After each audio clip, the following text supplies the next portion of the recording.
stops buffering Desh Deepak or starts buffering? Anyways. All right. Yes, you can write that, Rashmi. Why not? Okay, so let's get going. We will first finish up on where we ended yesterday. We had talked till the challenges of Green Revolution. We will today talk of Evergreen Revolution, even though it's a post-91 thing. But few topics I cover with you while talking now. But you will get more clarity as I talk on these topics to you in the India after 91 episode also. But few things we will discuss and quickly get over with. So that is one. And then I will talk to you on role of investment in agriculture or role of capital formation in agriculture. And that is two. One of you will have to lend me your, yeah, thank you. So that is on the last page of your notes. But this evaluation of investment, I will give you some more write-up because I need to tell you a few things between 2015 and 2021 also. So I'll give you a write-up on this. And then the idea will be to understand the occupational structure change in India, taking data set from 1951, 71 and 91. If you recall 1951, I had already discussed with you the occupational structure India had in 1951 and why it had it. Today the discussion will be mostly on changes in occupational structure in India and income structure in India. That how did occupational structure change in India and income structure change in India. And then if time permits, which it will, then we will talk about the role of public sector and private sector in India to finish things off on Indian economy. On role of public sector and private sector, I generally give you a 200-250 words write-up.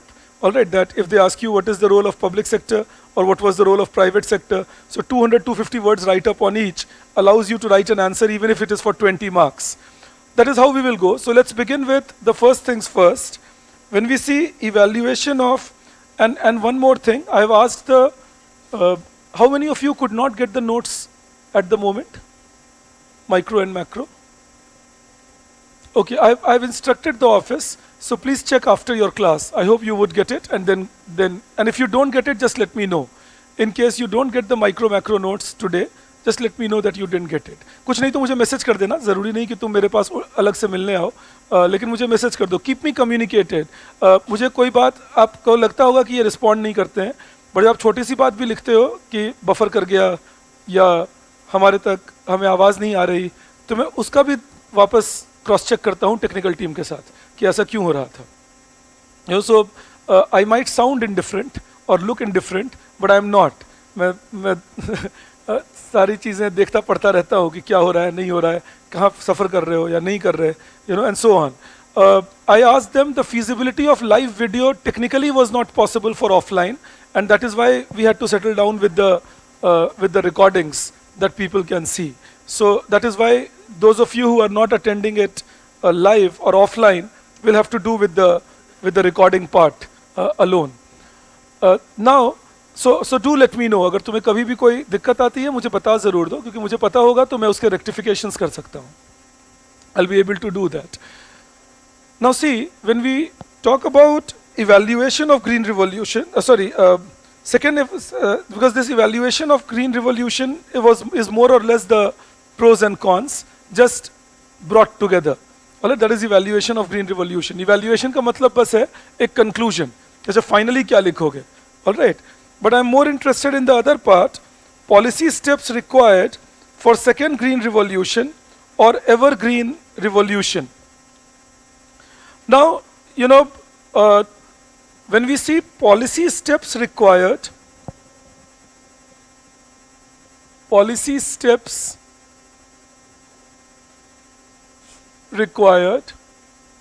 for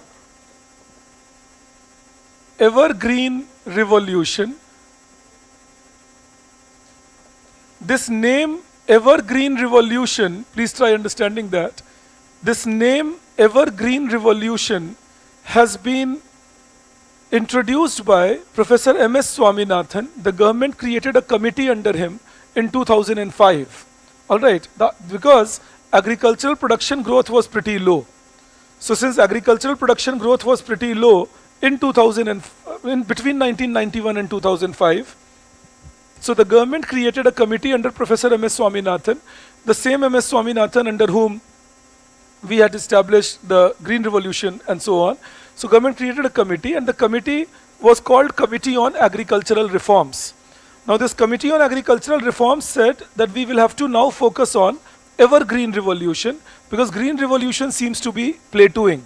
कि green revolution को देख के ऐसा लग रहा है जैसे वो एक जगह पहुंच के रुक रहा है, तो अब हमें कोशिश करनी पड़ेगी एवरग्रीन रिवॉल्यूशन की. This is what the committee suggested. So now when we talk about evergreen revolution, when we bring that across, it works like this. You know, when we talk about evergreen revolution, it works like this. It says here, or we see here, that kind of green revolution which is environmentally sustainable and which keeps giving regular returns to the farmers, that is evergreen revolution. That kind of green revolution. So when somebody says what is evergreen revolution, so this is environmentally sustainable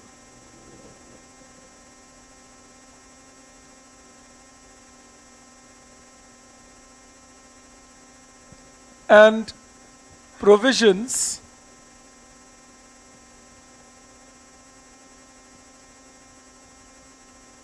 higher return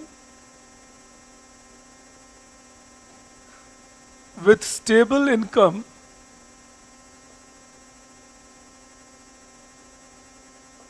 to the farmers. That is evergreen revolution. All right, that it is evergreen. It doesn't become environmentally degraded. How do you achieve that? Now you achieve that by technological reforms. तो हमेशा दो तरह से बात करेंगे agriculture के case में, technological reforms and institutional reforms. Alright, so it is achieved by technological reforms. What kind of technological reforms? Begins with 1, better soil health. Begins with 1, better soil health.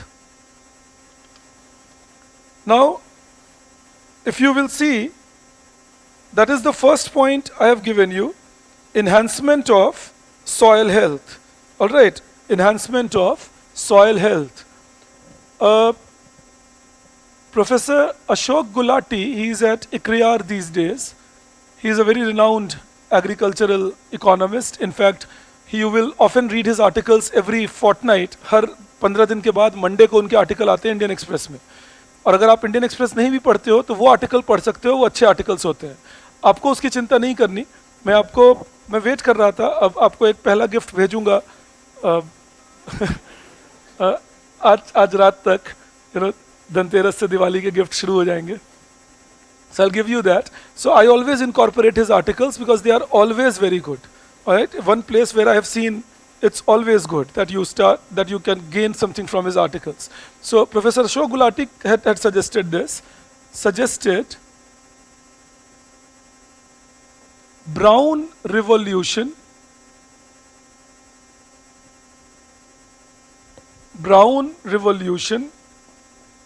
that is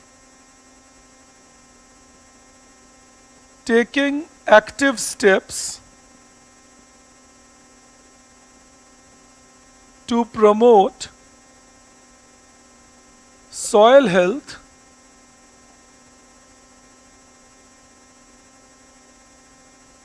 and encourage the farmers to choose crops which match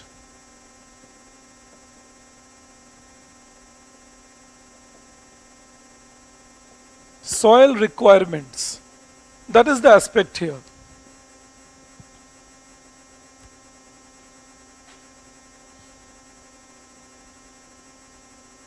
Both. Green Revolution had both positive and negative impact.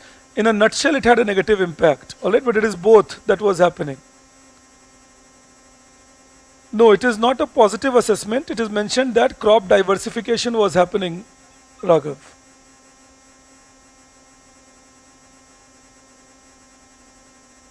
Perfect. Aditya, good afternoon, all of you who are joining me now. Okay, let's see. So what do we do here is, or what we see here is, how do you develop soil health? First of all, right choice of, so I'll just put it across. It can, so right cultivation choice, correct crop to cultivate, then it can be developed by right choice of micronutrients and macronutrients. See, macronutrients are your nitrogen, potassium, and phosphorus. You know, NPK, nitrogen, phosphorus, potassium. Like we use urea, that is nitrogen, and diammonium phosphate, DAP, and muriate of potash, MOP. That is your macronutrient. And micronutrients are nutrients like calcium, sulfur, you know, these iron, these are micronutrients. So right choice of micronutrients and macronutrients for soil by informing the farmers what is good for them. That is the aspect to keep in mind. Now the government has already taken up programs, and I will teach you about these programs when I am teaching you India after 91, but government has already taken up programs. For example, soil health card scheme. So in that case, the government says that we will assess the soil, create a report card, share it with the farmers to tell them what kind of soil will be better for them to grow. But that is one technical reform, that you go for better soil health. The second thing, again, that you would need is better quality seeds.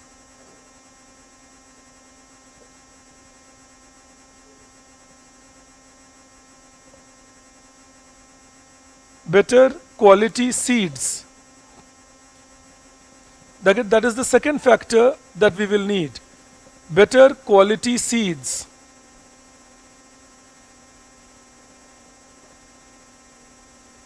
And they are less productive. All right. In that you put a dash and write. ये आपके notes में नहीं है, इसलिए मैं आपको लिखवा रहा हूँ. अब यहाँ एक dash put करके लिखो. Better quality seeds. This can be developed. This is what I would need you to write in better quality seeds. This can be developed through seed development programs. This can be developed through seed development programs, comma,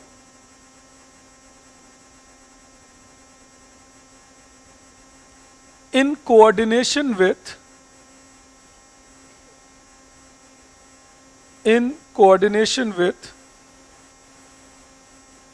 Indian Agricultural Research Institutes, Indian Agricultural Research Institute,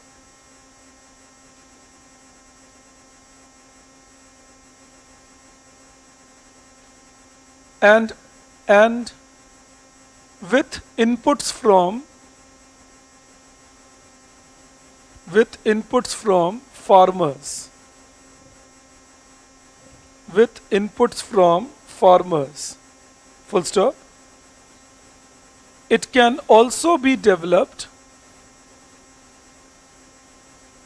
It can also be developed with better storage capacity,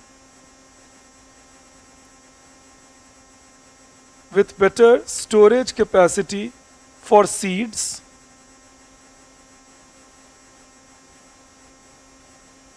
and assuring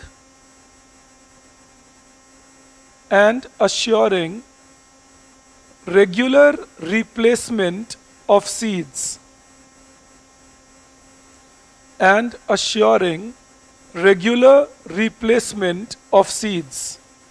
All right, that in fact Niti Aayog Research Commission had a take on this. They said that if you are using non-hybrid seeds and hybrid seeds, so I can believe you understand that hybrid seeds would be those which will be a hybrid of two different genes. Non-hybrid is which is a plain seed that we use. So they said for hybrid seeds, do not use them for more than 3 cultivation, and non-hybrid seeds, do not use them for more than 1 cultivation cropping season. Replace them. So the replacement should be, you should replace all your non-hybrid seeds definitely every cropping season, and you should replace your hybrid seeds also 1/3 of them every cropping season. All right, that is what the Niti Aayog's research had suggested. So that training has to be again should reach the farmer. The information rather should reach the farmers so that we can have better, factors working here. All right, so that is the other aspect of seed protection. Then the third thing in technological reform is irrigation support or irrigation reforms. Now see, in irrigation reforms, you need both demand side reforms and supply side reforms. In irrigation reforms, you need both demand side reforms and supply side reforms. I'll tell you what I imply by that. When we say supply side in irrigation, supply side means your capacity to supply water. That will depend on the infrastructure you have developed. So first of all, when we say irrigation reforms, I'm just taking this here. So when we say supply side reforms,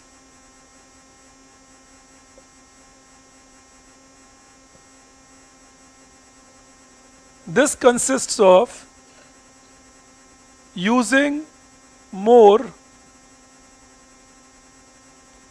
localized source by developing local ponds, rivers, etc. That is one thing in supply side reforms.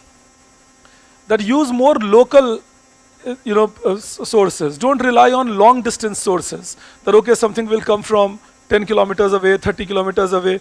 Rather rely on your local ponds, tanks, rivers, rejuvenate them and use them for irrigation. Gives you more assured irrigation possibilities. That is one factor. Second, within supply side reforms,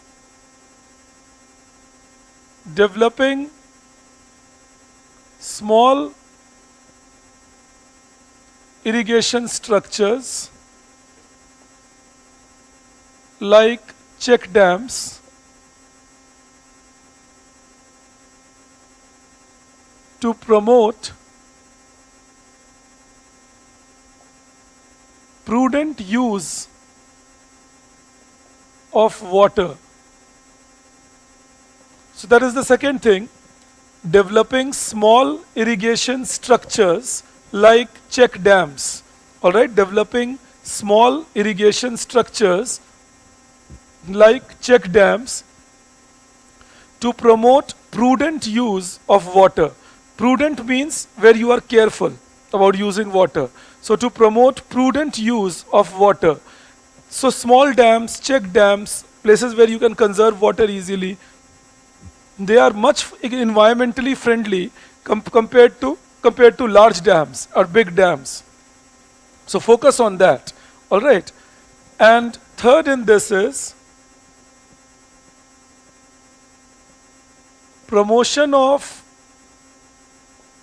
water harvesting techniques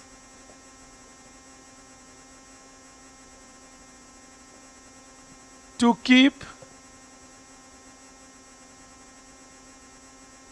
groundwater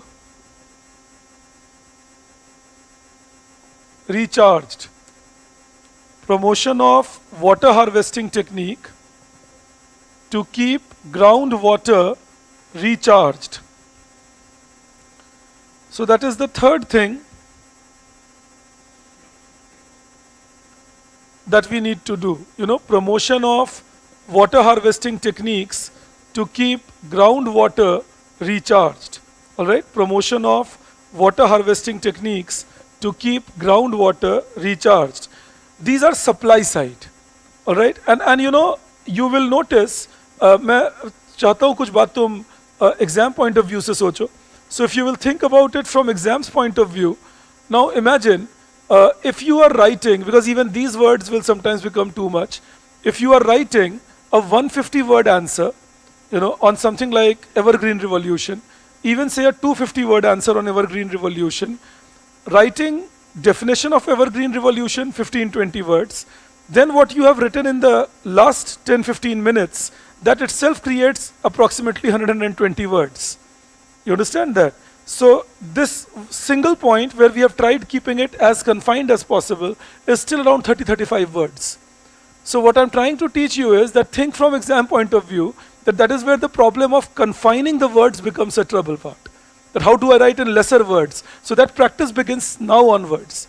That okay, I'll express myself, but I'll express myself precisely so that I'm not over writing and I'm not overdoing the answer part. So in that case, how will I think from exam's point of view? All right, I can do a 15, 20, maybe 25 words of introduction, defining what is evergreen revolution, and then I write something like a 100 word, 120 word on technical reforms, or 100 words, 110 words, and then another 100, 110 words on institutional reforms, and then 20 words conclusion.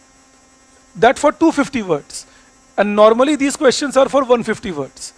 Now in 150 words, what do? Don't compromise on the points, compromise on explanation. Alright, अगर कभी भी ये situation है कि तुम्हारे पास 250 words हैं, पर तुम्हें लिखना 150 words में है, you can face these situations that you have 250 words, you have to write in 150. Never compromise on the points that you are going to mention. You can compromise on the depth of explanation, because then the examiner is expecting you to write everything in those 150 words itself. Alright. Like if you are writing only on irrigation for 250 words, I will do that also with you in India after 91, where we can bring in programs of Pradhan Mantri Krishi Sinchai Yojana and then explain the Krishi Sinchai Yojana and say, look, these are things done for, reforms here. But then, apart from these supply side reforms, there are demand side reforms in irrigation. So that's what I was trying to tell you, that 35 words approximately, of course, 5 plus 5 minus. 35 words are covered by just supply side. Another 20-25 words will be covered by demand side, and that will make everything equal to 130-140 words just for technical reforms. But I deliberately do that in case in your paper they don't ask you a question on green revolution, evergreen revolution, but they ask you a question on how technical reforms can improve Indian agriculture and make it more sustainable. Then these 150 words can help you. All right, so I'm just training you how you can use the different things I'm writing on the board for your examination purposes. All right, so then these 150 words can help you out. Coming to this now, demand side means what? How do farmers demand electricity? How are they claiming demand irrigation, or how are they claiming irrigation? So one demand side reform can be encouraging right choice of crop so that you don't grow water intensive crop in a dry land or an arid region. All right, so that is first, right choice of crop, that is avoiding water intensive crop in dry land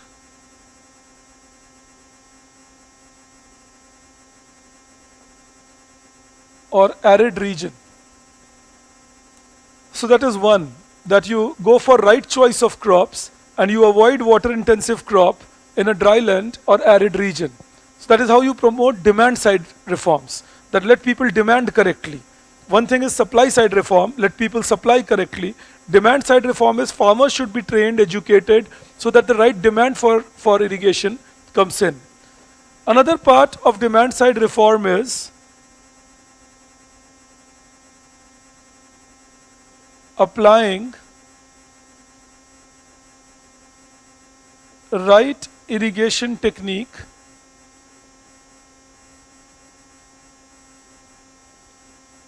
like drip irrigation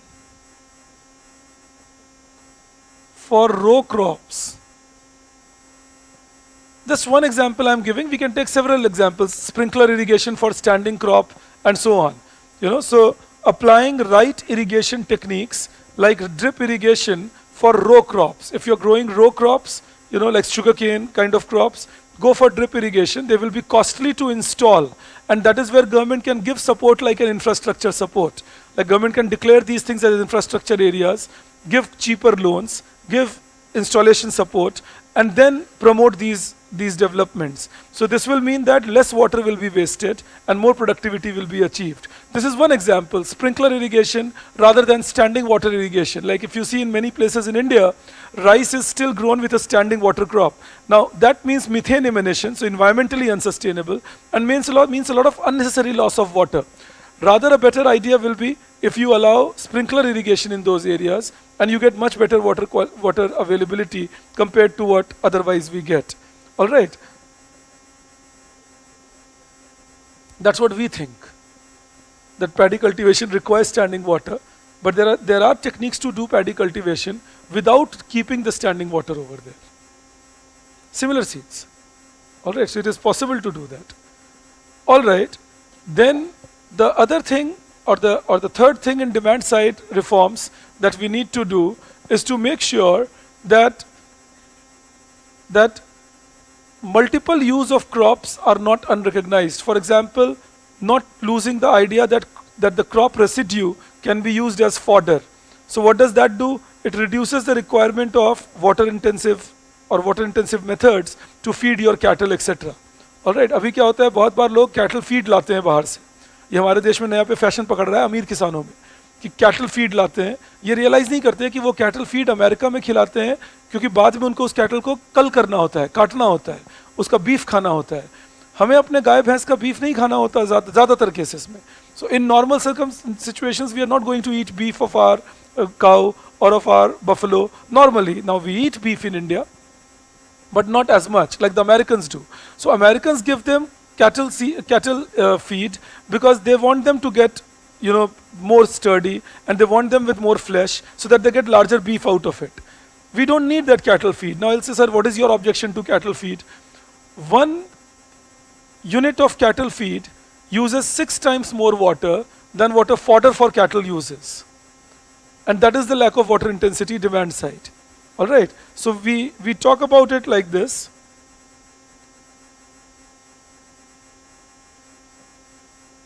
Correct choice of cattle feed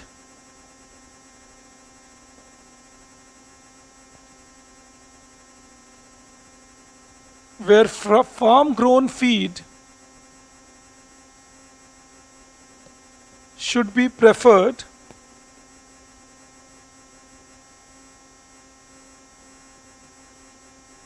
over processed feed. Correct choice of cattle feed where farm grown feed should be preferred over processed feed. So don't buy a processed cattle feed, buy a farm grown feed and sort things out.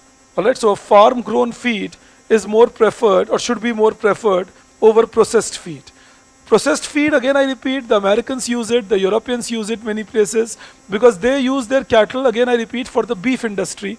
India uses very less amount of cattle for beef production. Buffaloes are the more sought after cattle for beef production. Cow beef in any case is not allowed in India since 1951. We made a lot of noise about it in the last 7-8 years, but then it was not allowed in India since 51. But buffalo beef has been allowed in India. We are also one of the exporters of buffalo beef to the world, and we are in fact quite a large exporter. Even last year we exported $3 billion of buffalo beef, and the smile on me is different. You bear with me. I find a lot of fun everywhere, but I'll tell you why the smile on my face. The intelligent people who write on Twitter or who would write on social media, they don't do their whole research. So somebody was writing once on Twitter that, look, this government claims that it is a government for Hindutva and beef export is $3.2 billion. The mother cow is asking for help. Now the fellow doesn't know that we can't do cow beef export. And mother cow in any case is asking for help because we are leaving them on road to roam around. तो वो तो help मांग ही रहे हैं. हम इंसानों ने interfere ही इतना कर दिया है, जो हमारे पसंद के आने वाले हैं उनको ज़रूरत से ज़्यादा ग्रो करवा दिए. You know, those animals whom we preferred, cows, dogs, horses, they are much more than what nature permits. Those animals which we didn't prefer, tigers, lion, now we bring cheetah, you know, but we didn't allow them. So humans have interfered like that. So animals are moving around, no doubt about it. Animals are in trouble because this is the age of Anthropocene. You know, so humans are heavily interfering in the whole natural system. So without any doubt, I mean, humans have bred like anything. मैं आपको पहले भी बता चुका हूँ, we have grown to 8 billion people now from less than 3 billion people at the time of Second World War. So that is huge growth that humans have achieved in terms of population itself. So bringing it on, why only one animal? I mean, there are multiple animals crying for help. But we made it a political issue, of course, and that's something that to be honest, I don't approve of. Because even if somebody says that you know, cow beef should not be allowed in India, well, should not be is a wrong statement. It is not allowed in India. You know, the point is that. तो उसमें जब पढ़े लिखे लोग ऐसी हरकत करते हैं तो मुझे और आश्चर्य लगता है, क्योंकि पढ़े लिखे लोगों का काम होना चाहिए दूसरे जो नहीं कम पढ़े लिखे हैं या पढ़ लिख कर भी नहीं पढ़े लिखे हैं उनको समझाना कि तुम गलत बात कर रहे हो. You know, this is a wrong thing that you are talking. You are educated, then why do you talk like this? So we don't have that, but beef exports from India have still been quite high. But that is buffalo beef export. All right, that is the aspect of it. That is buffalo beef export that has still been high. Cow beef not to be sold in India has been a rule in India since 1951. So there's nothing new in India. You know, why does it pick up then apart from the political gains? Why do people start supporting it apart from the sociological factors? I'll quickly tell you one economic factor for it. When assets are divided on the basis of religion and you want one particular religion to dominate, then you try deciding that with the other religion has a particular set of assets. Try removing that control on assets. You know, like in India, very often you would see in rural areas that land holdings will be very commonly with the people who believe that they are Hindus, and cow and cattle and all that trade will be with people who believe they are Muslims. I use the word belief because it's belief, isn't it? Finally. You know, तो इसीलिए मैं word belief use करता हूँ. तुम्हें लगता है ना कि तुम हिंदू हो या मुस्लिम हो, practicing तो हो नहीं. कौन सा सारे नियम पालन करते हो? तो जब practicing नहीं हो तब तो तुम्हें लगता है, किसी ने बता, या क्रिश्चियन हो या सिख हो, किसी ने बता दिया कि तुम ये हो, उनको भी किसी और ने बता दिया कि वो ये हैं. जो भी हो, मेरे पेरेंट्स ने मुझे बताया मैं हिंदू हूँ, मेरे पेरेंट्स को उनके पेरेंट्स ने बता दिया वो हिंदू हैं, उनके पेरेंट्स को उनके पेरेंट्स ने बता दिया. 700-800 साल पीछे चले जाओ, फैमिली लिनियज खत्म हो जाएगी. उसके पहले क्या थे पता नहीं, लेकिन अब 800 साल की बिलीफ है, ऐसे कैसे हटेगी? वो लॉजिक थोड़ी जाता है. It's an 800-year-old belief, you know, so it won't go across. So that's understandable, you know, that I don't resist also. But I'm just explaining to you why I use the word people who believe. But that is my reason of using this word, that people who believe. Caste के ऊपर भी मेरा यही belief है कि जब लोग कहते हैं मैं इस कास्ट से हूँ तो मुझे यही मजा आता है कि अच्छा तू खुद को पता तो है नहीं कहाँ से है, लेकिन मान लो, मानने में क्या है. So that is okay. Now point is that when you talk about this whole belief system, what happens is if now somebody wants that a particular religion doesn't dominate in the rural areas, then or doesn't get as much dominance, take away the asset. Now how do you take away the asset? You cannot overnight ban it. So what is a good way to take it away? Start showing that this is a bad asset to hold. You understand that? So this is the basic, and this is done in n number of ways. Not only about Hindus and Muslims, it's done various ways. Suppose you are running when I shifted from Vajiram to Next IAS, somebody was writing on Twitter that teachers are shifting for money. But where does money come into picture? I was not teaching at an NGO earlier. I mean, if somebody says, sir, किसी ने मुझे एक mail लिखकर भेजा, sir, I am very hurt that I didn't expect that you will do it for money. Now the fellow didn't even know why do I do it. उनको पता भी नहीं कि मैं ये क्यों कर रहा हूँ, क्या कर रहा हूँ, ये भी ठीक से नहीं पता. क्योंकि उनको ये भी नहीं पता था कि मैं अपना सेंटर सेटअप करने की सोच रहा हूँ. लेकिन खैर वो सब मैं बोलता भी नहीं हूँ, जरूरत भी नहीं है. लेकिन ये सवाल ही क्यों उठा? क्योंकि कुछ लोग इसको परसेप्शन इशू बनाते हैं. इंडिया में सोच कि अरे देखो इन्होंने पैसा के लिए काम किया, तो पहले भी तो मैं पैसा के लिए काम कर रहा था. It was not as if I was working in an NGO teaching children for free. Suddenly now I shift and I start teaching children for money. I taught children for money there. I teach children for money here. I see no difference in that. So you got to be careful on that. That is why when India introduced socialism, we made profit a bad word. मैं कल आपको शुभ लाभ की कहानी सुना रहा था, उसी कहानी का एडिशन कर नहीं सुना रहा था. अच्छा, तो मैं उम्र हो गई है, भूल जाता हूँ, you know. But India never considered, India doesn't have a history of कहानी सुनते ही तुम बोलते हो नहीं सुना है. अभी कोई बोलता है ये पॉइंट लिखवा रहा था, हाँ लिखवा दिया तुमने, लिखवा दिया, खत्म, done deal, you have made us right it. Story as soon as I say that, नहीं कहा स्टोरी कहाँ सुनाया तुमने. But anyways, I'll quickly tell you. So India never considered profit a bad word. It is a new socialist entry that India got post 1951. We have our Ganesh Puran, where Shubh and Labh is the words mentioned. Even today you will go to many places, you will see Shubh Labh mentioned. Profit is pure, with the swastika made. Now Shubh and Labh were in Ganesh Puran are mentioned as two children of Lord Ganesha. They are the two sons, and which he has from Riddhi and Siddhi. And then one day Shubh and Labh start going naughty. They start hanging Nandi from Kailash. They start throwing guns down. ये सब करते, gun को फेंक दिया, नंदी को लटका दिया, ये सब करने लगे. Then Lord Ganesha tells his wife that look, Shubh and Labh have become naughty. Let's do something about it. So let us have a daughter who can control them, and we will name that daughter Santoshi. Now, you know what is the moral? Santoshi means contentment. So the moral of this in Ganesh Puran was, profit is pure if pursued with contentment. Now that is India 2000 years ago for you. That we did not say that profit is a bad word. Profit is a good word, but profit not by greed, but profit of contentment. What is profit of contentment? I create value and I earn profit. Imagine if we did not have a Narayan Murthy ji. There would have been no Infosys. But that won't be good news for India. But he works for profit. And there is no harm in that. Imagine if there was no Bill Gates, there was no Steve Jobs, तो अभी यही नहीं हो रहा होता जो हो रहा है. आप में से बहुत लोग स्मार्टफोन पे मुझे देख रहे हो. तो अगर स्टीव जॉब्स नहीं होते तो स्मार्टफोन नहीं होता. And in that case, profit would not have been a driving force. So be careful. Profit is not the bad word. The bad word should be profit through greed, profit through value destruction rather than value creation. Profit through value creation should be a good word. I create value, I do some hard work, earn my profit, create value for others around me. In the process, I will be an entrepreneur, creating jobs for others. But if I'm not doing all that, not fulfilling all those things, then profit. No, but coming back to my point, so you understand that Shubh Labh story.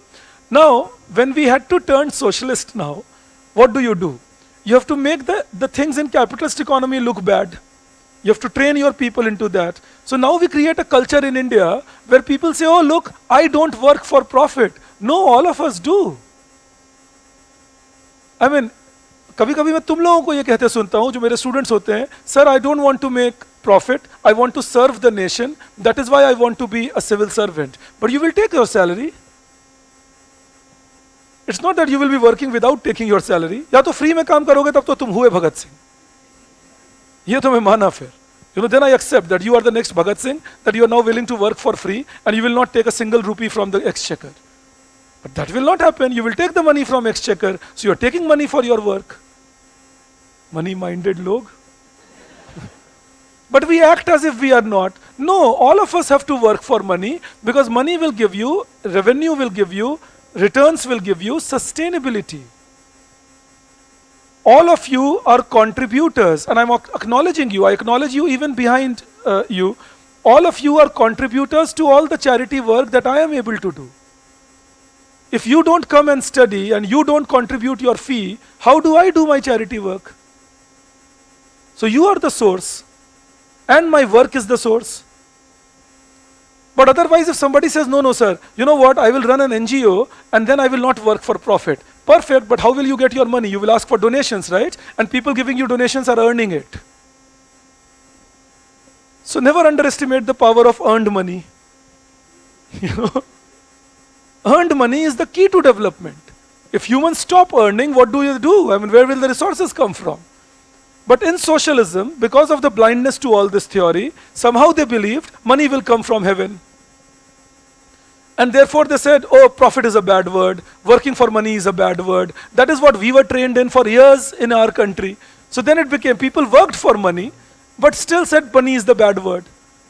And if India is such, or has been such a socialist country, which we are not, I'm sure all of you acknowledge, then how come people are taking bribes? You know, it happened with one of my friends. When that time I had shifted for money, that I accept without any doubt. I was at Delhi School of Economics. I used to teach there. Massachusetts offered me 9 times more money. I shifted to Massachusetts.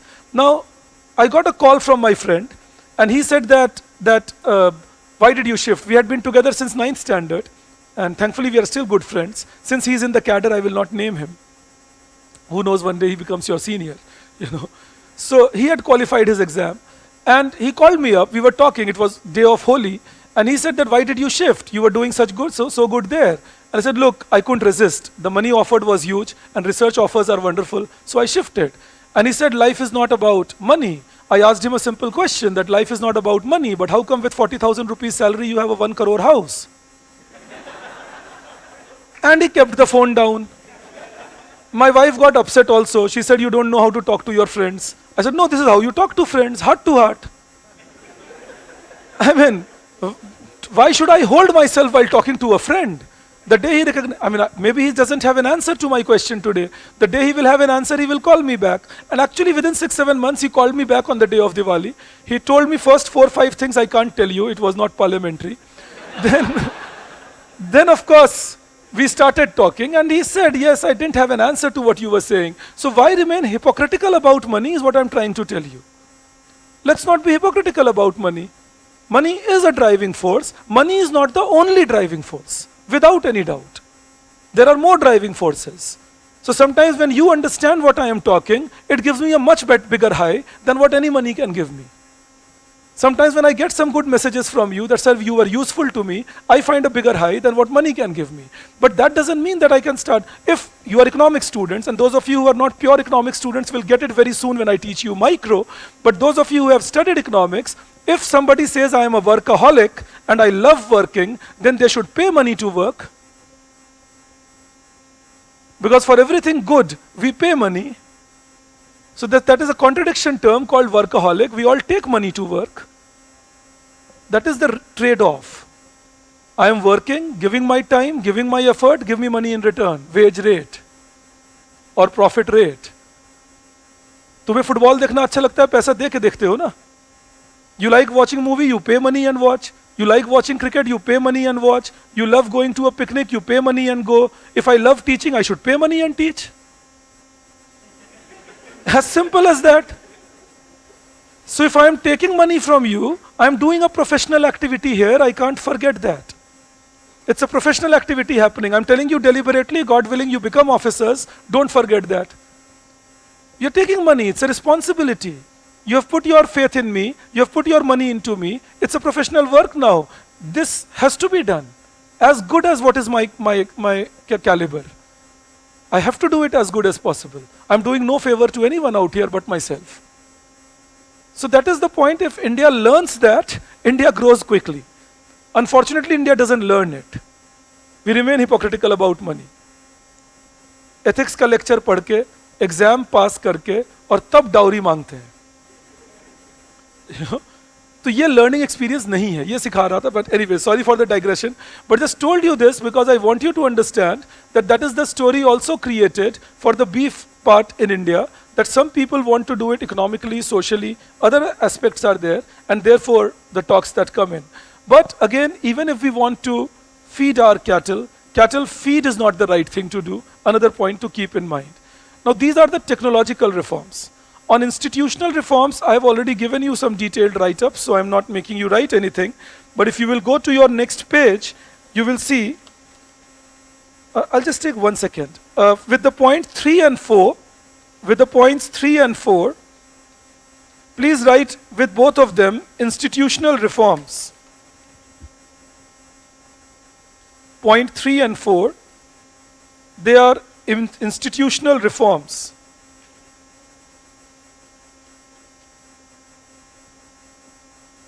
And with point 3, please add a line to that. With point 3, तुम add कर लो फिर मुझे दे देना.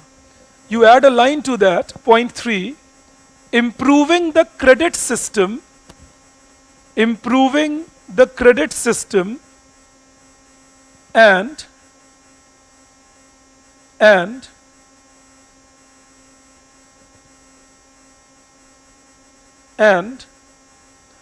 improving insurance system.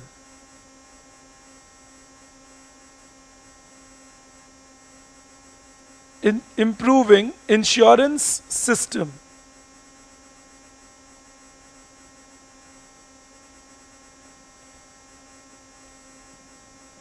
So remember, it's about financial development, the institutions to create financial systems. All right, the institutions to create a financial inclusion. So create a credit system, like say a Kisan credit card, that is what can help. Or create a credit system like a priority sector lending for farming. Create a credit system. For example, if you create small loans through the farmer self-help groups. So this is institutional reform. एक है technical reform, तकनीकी सुधार. एक है institutional reform, संस्थागत सुधार. संस्थागत सुधार मतलब ऐसी संस्थाएं बनाइए जिससे कि किसानों को आसानी से मदद की जा सके.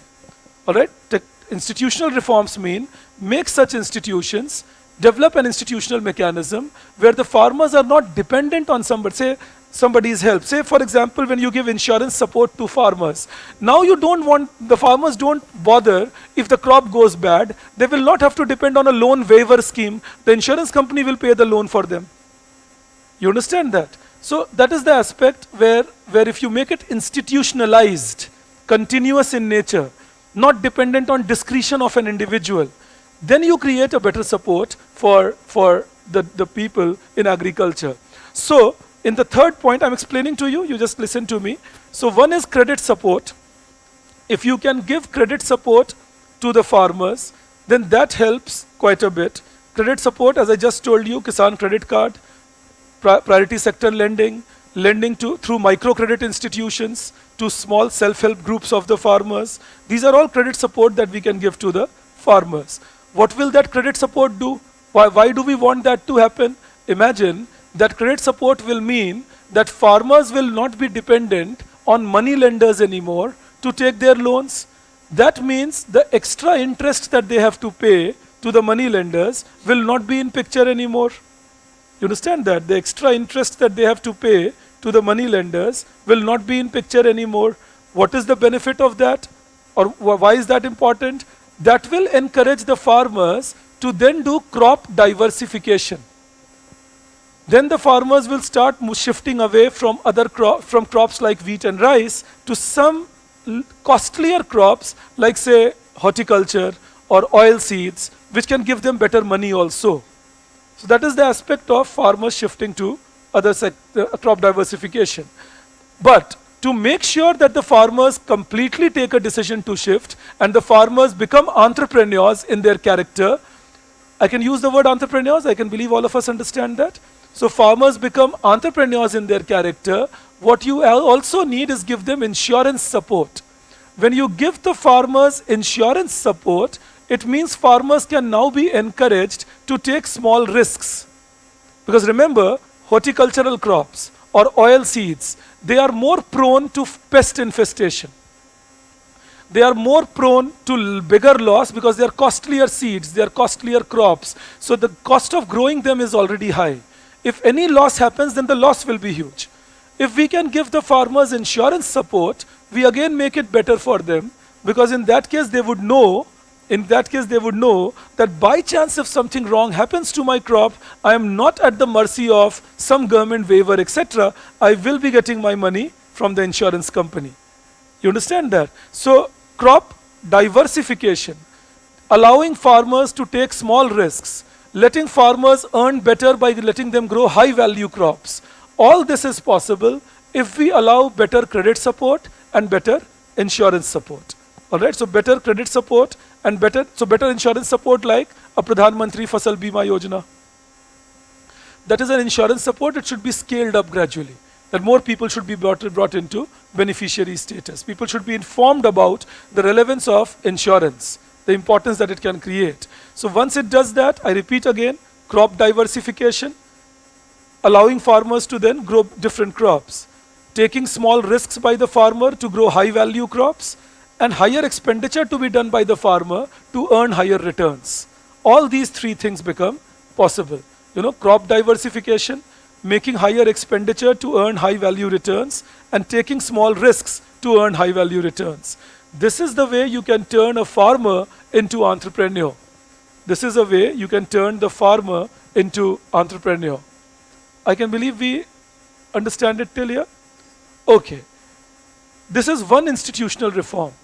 The other institutional reform is marketing reform. I'm just speaking on that at the moment. I will give you a very detailed discussion of marketing reforms in India when I'm teaching you India after 91, and we will be discussing the APMC market. All right, so I'm deliberately not doing a detailed discussion right now. I will be doing it with you in India after 1991. But right now, what is the marketing reform we need to do? First of all, giving farmers better accessibility to the market, allowing them to access the market quicker, not leaving them dependent on only the middlemen or the traders whom we call arhatyas.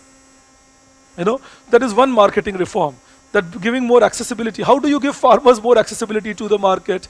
By developing marketing infrastructure near the farmers. We have 7 lakh villages in India, and we have 7,000 APMC markets. You can imagine the accessibility. The ratio is 100:1. That also, if you recall, yesterday I told you, is not evenly spread. It is not that every 100 village has one APMC. So in some regions there is hardly any APMC structure. In some there are multiple. So but then even if we consider the multiple, still 7 lakh villages in India today and 7,000 APMC markets. That's still too low. Then government says, all right, to reach out to the farmers, we have also created Grameen Rural Agricultural Market. That's called GRAM. Grameen Rural Agricultural Markets. But 22,000 gram. Now if you add APMC and gram, it is still only 29,000. Government says, all right, we have also created agricultural mandis. But then there are hardly 30,000 mandis. Now imagine, over 7 lakh villages, still the number of markets is not even 70,000. Now the farmer is not expected to carry, especially the small farmer or the marginal farmer. Suppose the fellow has 5 kg extra of a particular crop. The person is not expected to carry this 5 kg over a distance of 5 villages, no? The fellow will try disposing it off in the same village, and that results in lesser returns. So marketing reforms in that sense. Also, better marketing infrastructure. That's another thing needed. What is a better marketing infrastructure? Weighing facility, grading facility, measurement facility. These facilities should be available closer home. Then only schemes like ENAM can work. Do I believe you have heard of ENAM? Electronic National Agricultural Market. So ENAM can work if you provide better gradation facility, better weighing facility. Then the traders at a distance will have a trust, no? That okay, what we are seeing is correct. We can also think about buying it. But if that is not happening, then ENAM also doesn't work.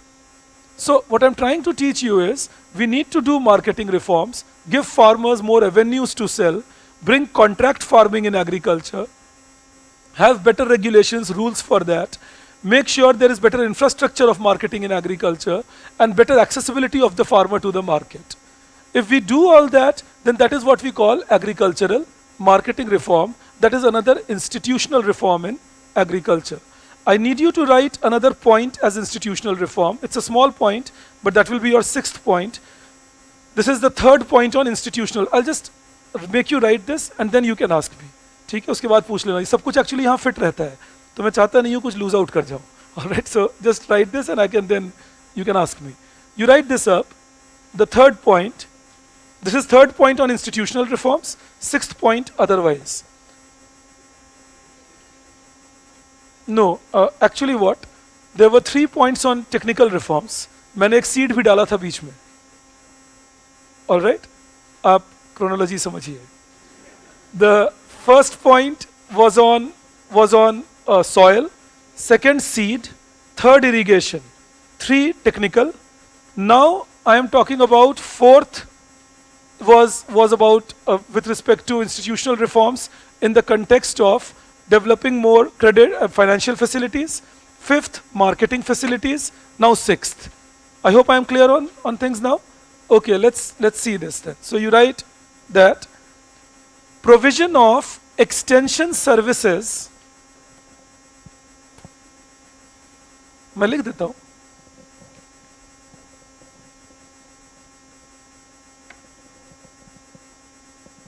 तुमने बात शुरू की soil, seed, irrigation. These are your three technological reforms. Then we talked credit and insurance, then marketing. All right, these are your institutional reforms. ये 4 और 5 जो हैं. And then extension service in agriculture. Extension service in agriculture. Extension service in agriculture. Right, Abhimanyu, I'd seen it too. Correct, Vikas? We will discuss ENAM, Vikas, that will be separate. It's post 91. Let's not, mix it up right now. Right, the forward and backward linkages of marketing reforms was asked last year in agriculture, but that will become, a contract farming we will do separately, Manas, we wait on that. I'm just using the names right now, but we will wait on that. All right, I don't want to discuss them out of sequence, that's all. If I just thrust them right now, it won't help you immediately. Now see, when we say extension services in agriculture, what it means is you are giving farmers the support with respect to weather report, with respect to soil quality, with respect to marketing information. You understand that? So when you give the farmers information which is better, when you give the farmers better accessibility to technology, when you allow the farmers connectivity to agricultural research, all these are extension services. So you write in that, local government,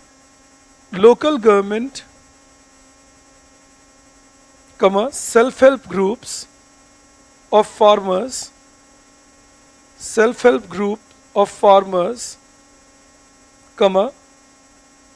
microcredit institutions,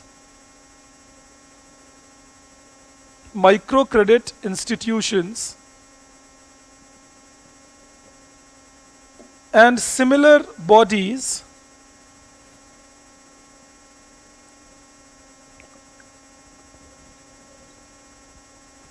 can be made,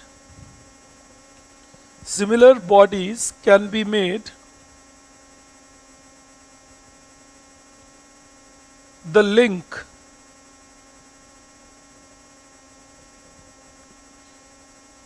to assure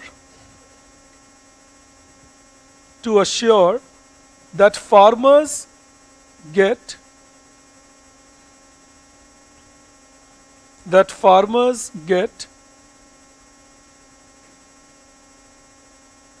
extension services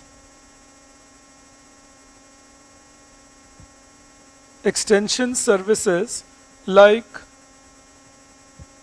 better information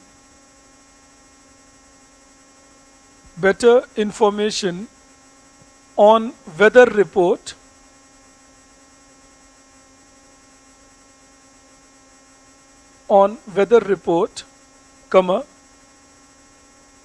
soil quality,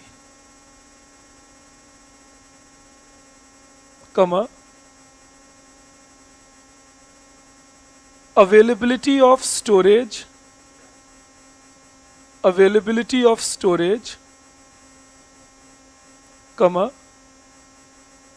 marketing facility,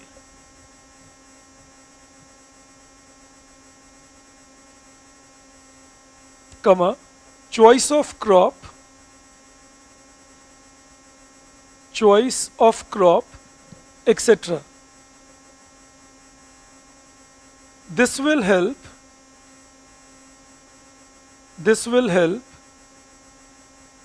in improving productivity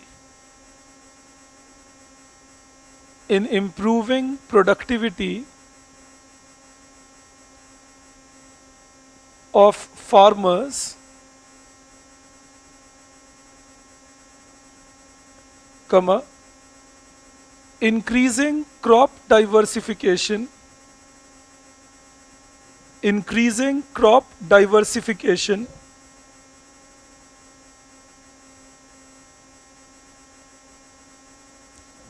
promoting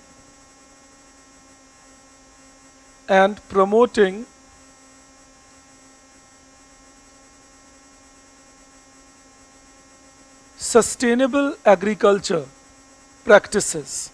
Promoting sustainable agricultural practices. Sustainable agricultural practices. All right. So remember, if they ask you something on evergreen revolution, these 6 parts become your content. All right. But it's possible sometimes they can ask you only institutional reforms, sometimes they can ask you only technical reforms. All right, that's a possibility. So beware. Sometimes they can also connect it to government schemes. For example, they can ask you to highlight technical reforms, highlighting the steps taken by the government to achieve it. Now that I will teach you when I teach you India after 91, like schemes like Krishi Sinchai Yojana, Soil Health Card Scheme, Fasal Bima Yojana, all these, or PM Kusum. We will discuss these schemes as we go in India after 91, but this is the way they frame questions. All right. Now, when we talk on these, again, if this was a topic I was discussing in a GS paper, I would not be going into demand side, supply side details of irrigation. All right, I'll simply say irrigation, this much should be done and controlled and so on. Similarly, I will not be talking about extension services much. I'm talking about a GS paper. In a GS paper on financial market part, I would not have gone into details of developing entrepreneurship among farmers and all. All right, so that is what I'm just trying to teach you how your writings should also distinguish between a GS paper 3 and optional paper 2. In an optional paper 2, you can use words like entrepreneur, words like trade-off, words like incremental capital output ratio without any problem. But in a GS paper 3, if you use such words, you should explain them. Otherwise, don't use them. You understand that? Because what happens is, as economics becomes our lingo, which it will for you also in the next 4 months of training. So as economics becomes our language, we sometimes believe we are writing like laymen, but we are writing like economists. That is what starts happening. I need you to be careful on that. All right, that it becomes our language, and that becomes a problem part. जैसे आप देखना, जब हमें आदत होती है economics बोलने की, तो हम कभी-कभी कुछ terms जैसे हम बोलते हैं, oh, I was suffering from an externality the other day. And we don't even realize that this is not a common language word. You understand that? So that is the idea, and I can tell you that with all conviction. It becomes worse when your partner is also an economist. Then there is nobody to correct you also that you are using some Greek Latin language. Use a human language. So be careful in your paper 3 and paper 2, that is optional paper 2. That difference should be maintained. Now I take you further. We talk about role of investment in agriculture. Do I hear a sir? Yes, yes.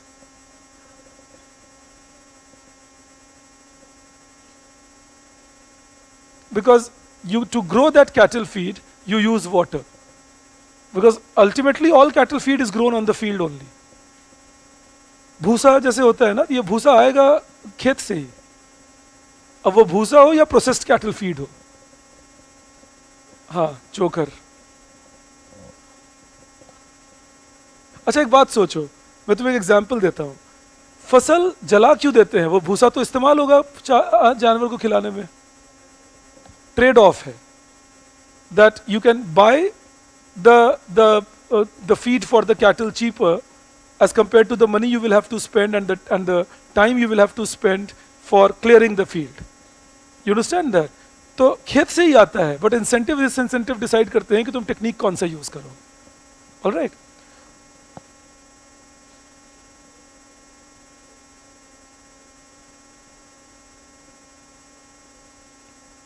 दोनों. But one nation, one fertilizer is institutional. That you're trying to create an institutional mechanism by which everybody is trained into how to use fertilizers, how much to use it, and same kind of dose can be given to all the people. All right, but so that is more an institutional reform. Government changing the institution to assure that proper fertilizer use can be practiced. All right. I'll just take a minute. Yes, yes.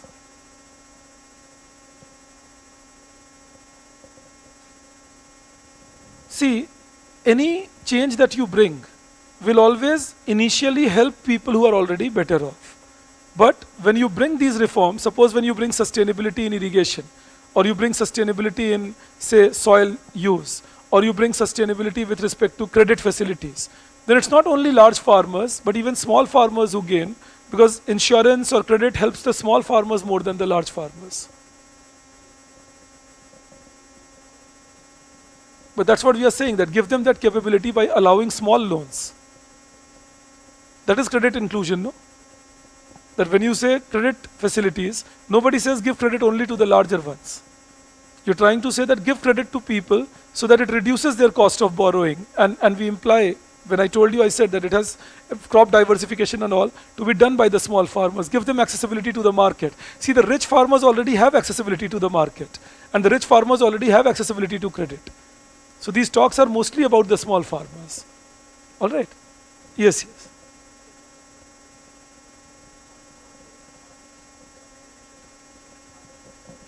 इसीलिए extension service की बात हो रही है.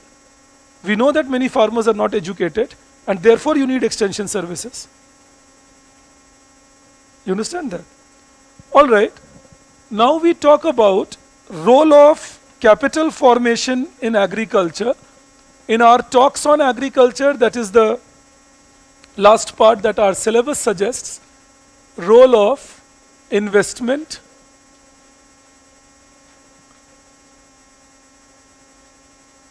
or capital formation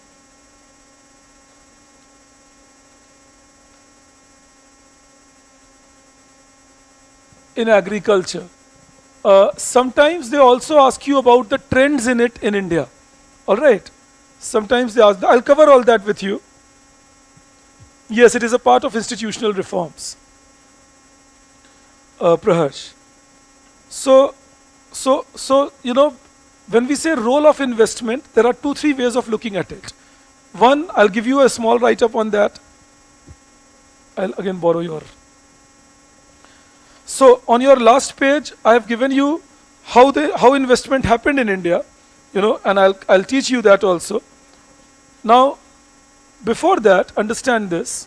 और मैं आपको एक अलग से भी write-up दूंगा इसके अलावा. ये जो है आपके पास ये तो है ही, but I'll give you a write-up so that again you can have a 250 words prepared for yourself. But there are 3 possible questions that they can ask from here. One is, what is the role of investment? How can investment help in agriculture? But this question cannot be alone. This question has to be accompanied by some other factor. But one possibility is that. Second, trend of public and private investment in agriculture. Trend of public and private investment in agriculture. As in, how much is the government investment in agriculture? How much has been the private investment in agriculture? And what is the role of these investments towards each other? That does public investment crowd out private investment, or does public investment crowd in private investment? That kind of another question they can ask you. And third can be specific to the last 20-25 years, when they can ask us about how investment has changed in agriculture in India post-liberalization. Now this discussion I will do with you right now itself, because this is a very small topic, otherwise we might miss on that later. So I'm covering this entire discussion on role of investment in agriculture, starting 1951 till 2021. All right, that how investment has improved, done things, and what is the role. So first, one thing I'm making you write, which is not in your notes, that is, what is the role of investment in agriculture? So you write in this, you write, investment in agriculture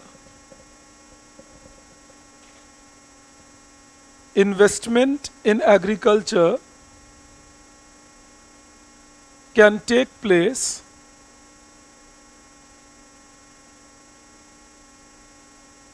in all stages, comma, ranging from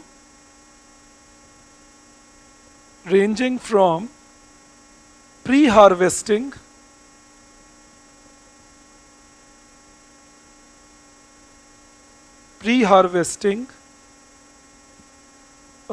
okay, actually first you write pre-sowing then pre-harvesting, ranging from pre-sowing फसल बोने के पहले, pre-sowing, comma, pre-harvesting, that is after sowing and before harvesting, and to post-harvesting,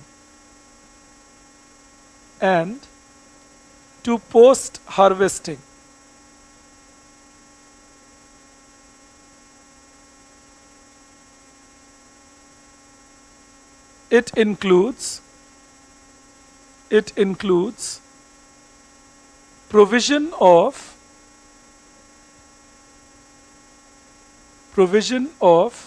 irrigation facilities,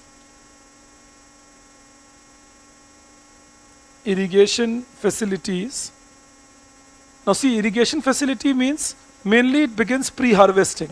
It will be pre-sowing. It can be post-sowing also, of course, but even before sowing your crop, you need the field to be irrigated. All right, so irrigation facilities, comma, land mixing facility. I can believe you understand land mixing. Mixing the soil. All right, making sure that proper soil composition is developed, humus content is brought in. There is land mixing facility, comma,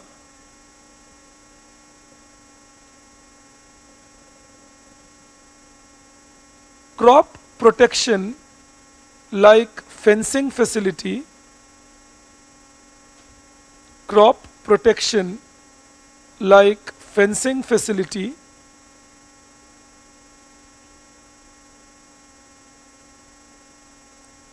comma, storage facility,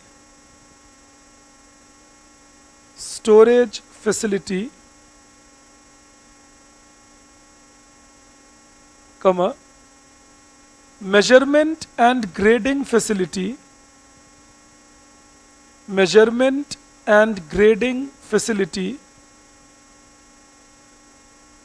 that is agmark kind of grading. All right, measurement and grading facility, and marketing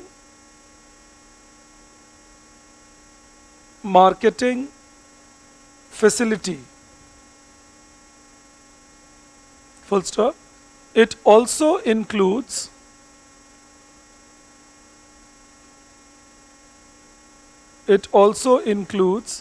presence of electrification,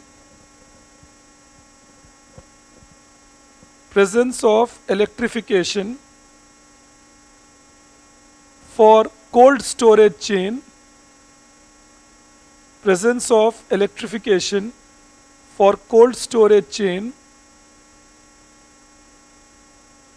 and established transportation network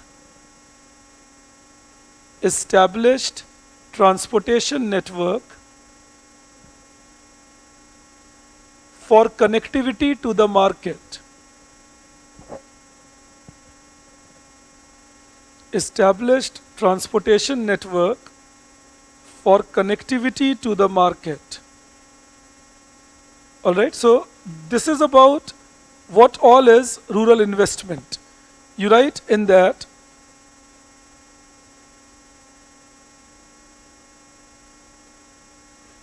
it has following roles.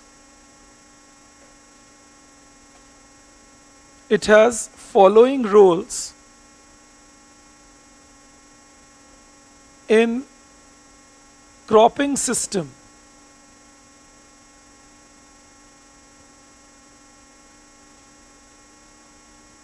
First,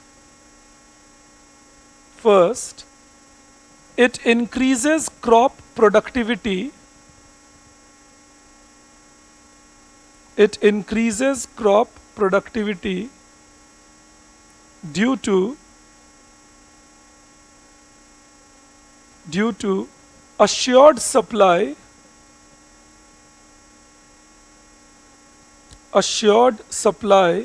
of irrigation.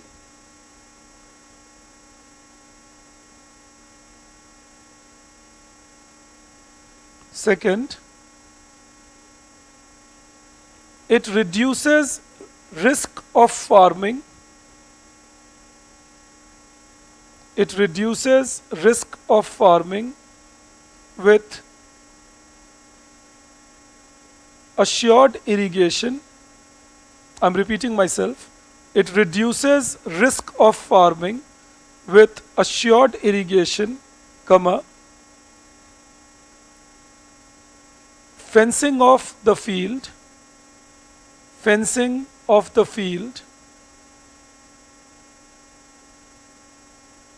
and storage facility for crop.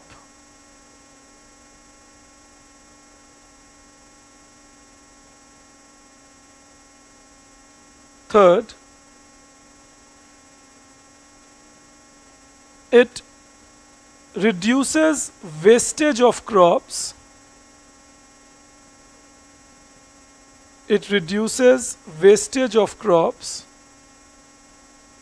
and therefore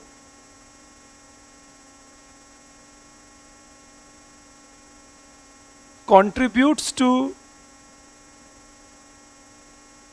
farmers' profit,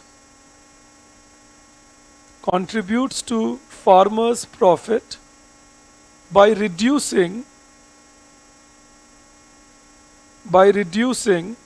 cost of doing business.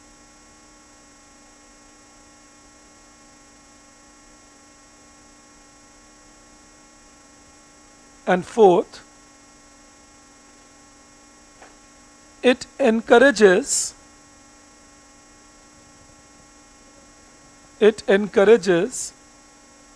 better choice of crop. I am repeating myself. It encourages better choice of crops.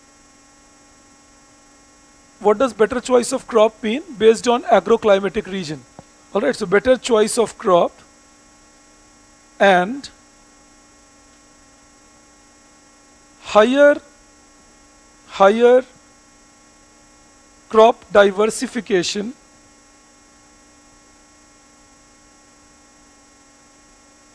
combined with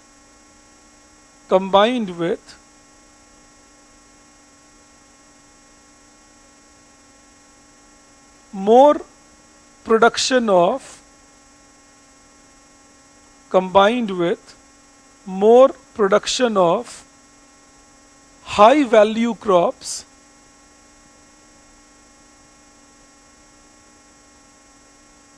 because it is safer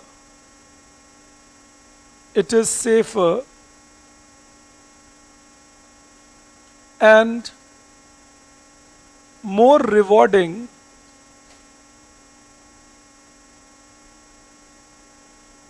with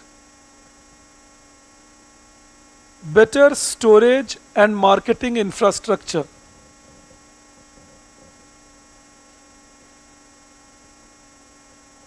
Better storage and marketing infrastructure.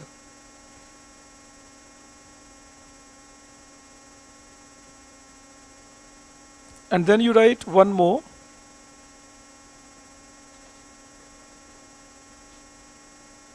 Public investment in agriculture.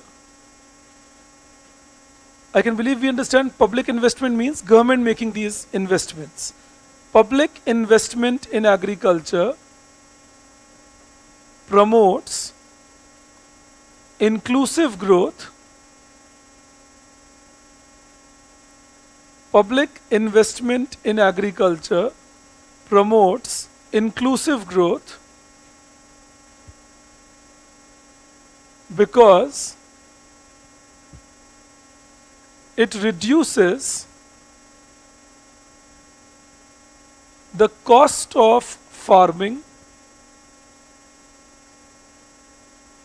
for small farmers.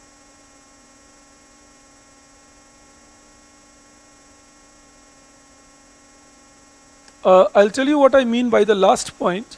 What I mean by the last point is, if you do public investment in agriculture, suppose if government provides good facilities of irrigation, if government provides good facilities of land mixing, if government provides good facilities of storage, then remember, otherwise the farmer has to buy all these things. If the government provides these things, the farmer will not have to buy these things. These things will be available to the farmer at a cheaper rate by the government. And that reduces cost of doing business. What is the benefit of that? A big benefit is agriculture becomes a less risky operation then. I'll tell you a quick story there. And I'll tell you that story even in public-private contribution to investment also. Story is like this. 1950 to 1970, agricultural investments remained very low in India. All right, both public and private. They were pretty low. Why? Because agriculture was a low-level activity. Equilibrium levels were pretty low. Nobody was interested in high farm productivity.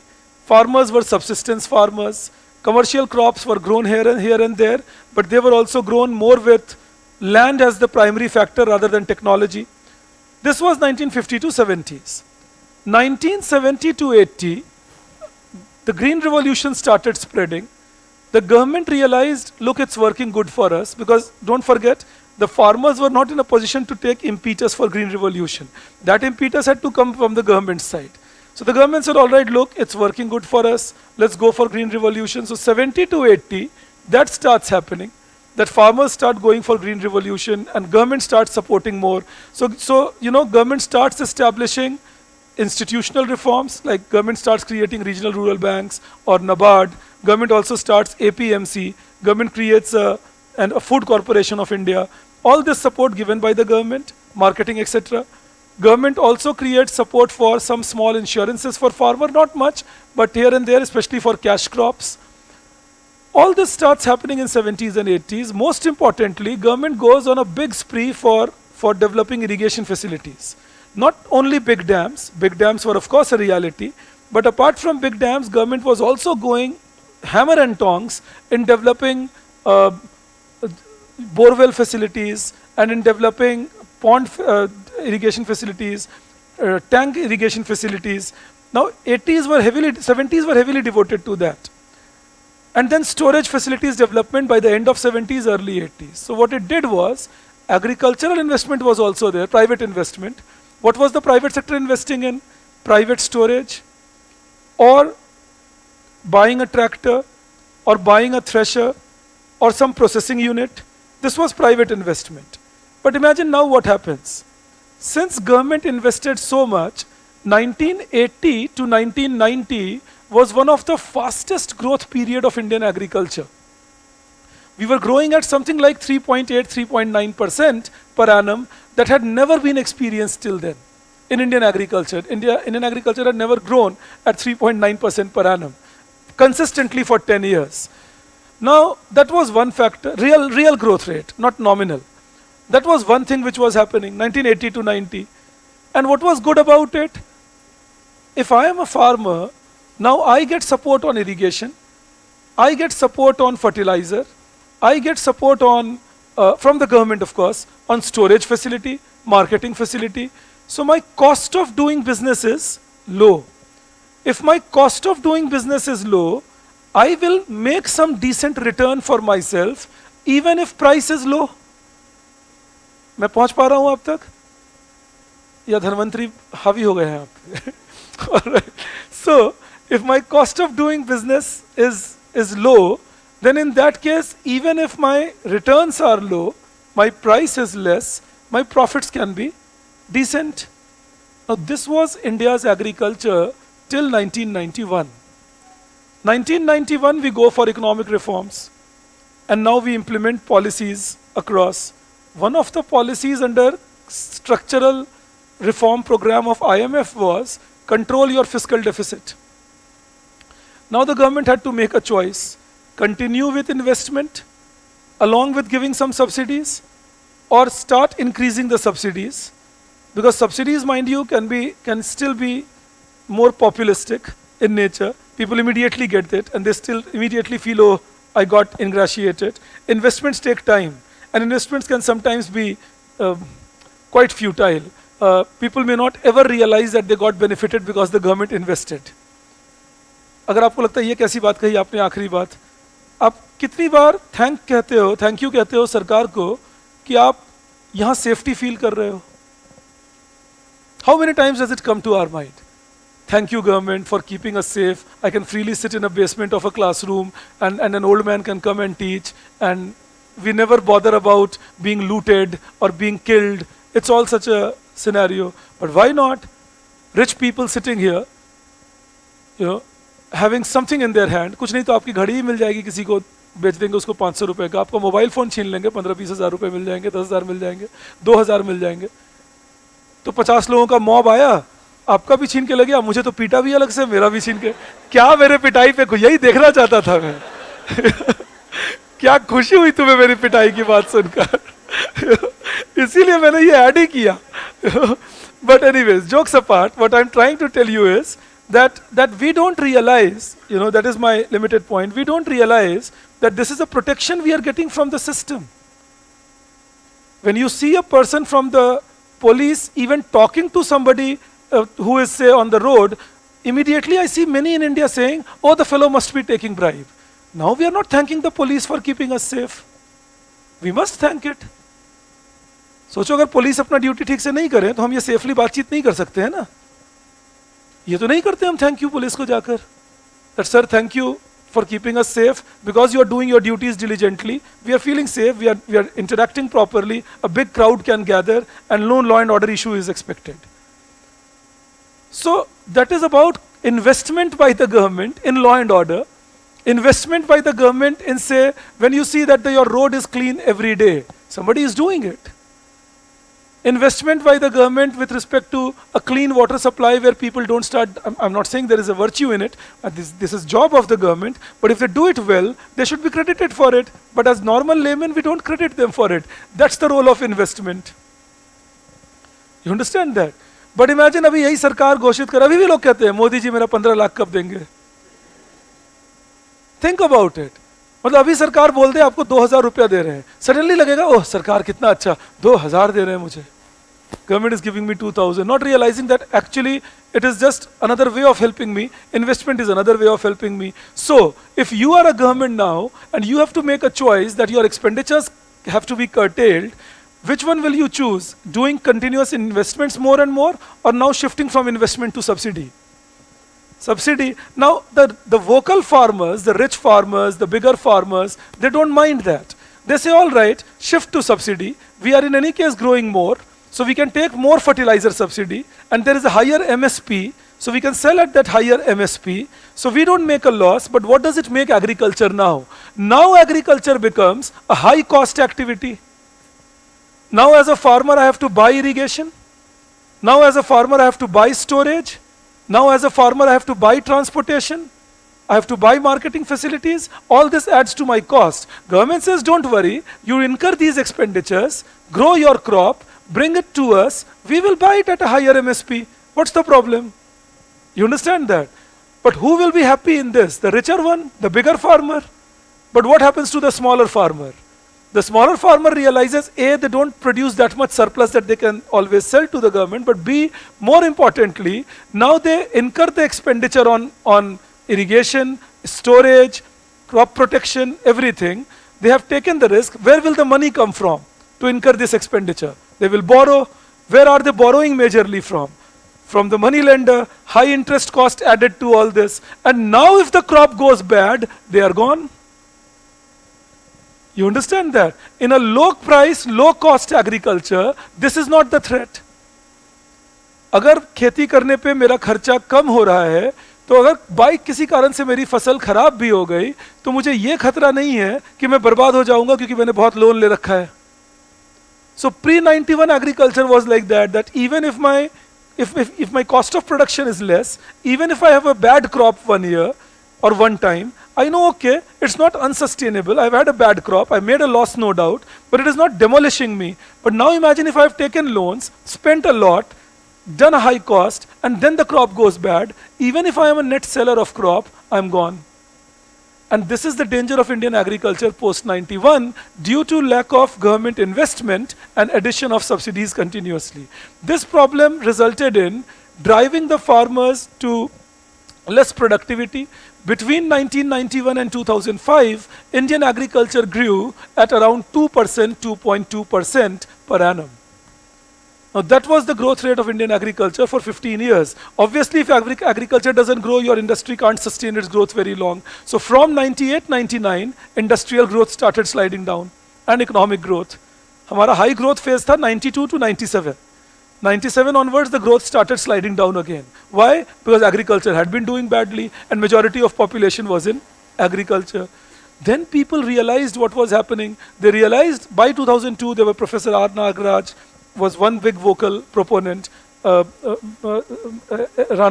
Ajit Ranade, he was another proponent. These were economists who started finding it out, and they said, look, in the last 10, 11 years, government's investment in agriculture has gone down, and that is resulting in less returns. Even though private investment had gone up. It was not that private investment had not gone up, because big farmers were getting high returns. So private investment had gone up. But mind you, private investment remains with the private investor. If I create crop protection, I'll create for my crop. Why would I do it for your field? But if government does it, it will do it for everybody. You understand that? So that became a factor. So in 2005, after Swaminathan Commission report, the government again revived agricultural investment. And from 2005 to 2015, again public investment started picking up in agriculture. And again between 2007 to 2012, Indian agriculture showed a growth of 4% per annum, 3.5% to 4%. From 2015 to 2018, public investment in agriculture again came down a little. And unfortunately, private investment came down further. So it was a 3-year period in which public and private both investment came down. And the result was agricultural growth in India became less between 15-16, 16-17, 17-18 in spite of a normal monsoon. That we had normal monsoon, but farmland growth or agricultural growth was below 3% in all this time period. Again, people revived agricultural system. 18-19, 17-18 onwards, investment revived in agriculture. Public investment again, and private investment then also picked up. So from 17-18, public investment has picked up, and from 19-20, सालों की बात कर रहा हूँ मैं. Alright. So from 19-20, the growth started picking up in agriculture. 2019-20, agricultural growth 3.9%. 2020-21, COVID year, agricultural growth close to 4%. 21-22, last year, agricultural growth 3.6%. High agricultural growth recorded in the last 3 years, again with public investment picking up. Moral of the story is, whenever public investment is high in India, we see agricultural growth also high, and we see private investment also high.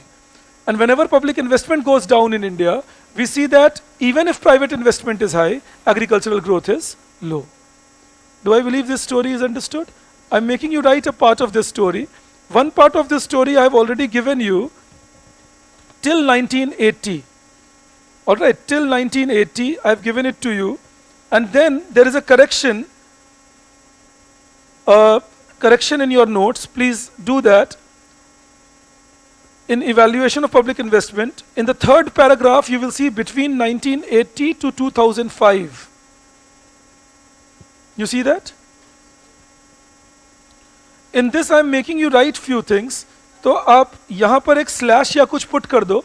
Here onwards, I am making you write things. Starting 1980 till 1970-80, the story is fine.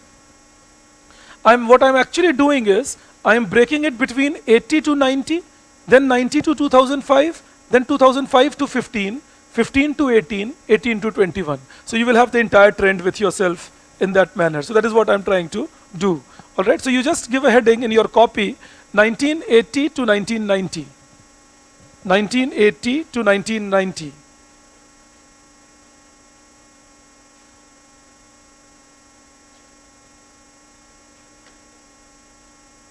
And you write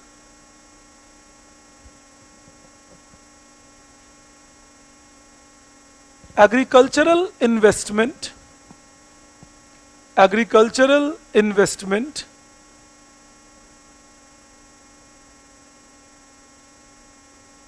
was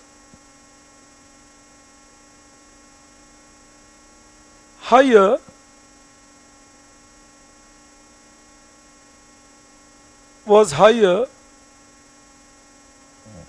in this time period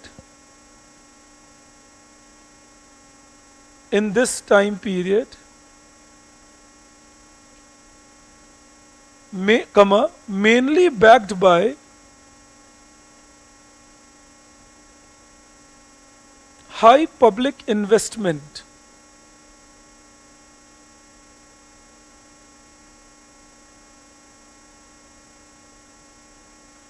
High public investment. Full stop. Public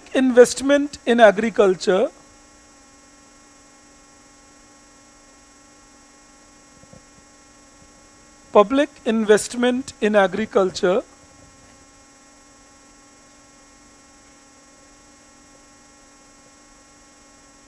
is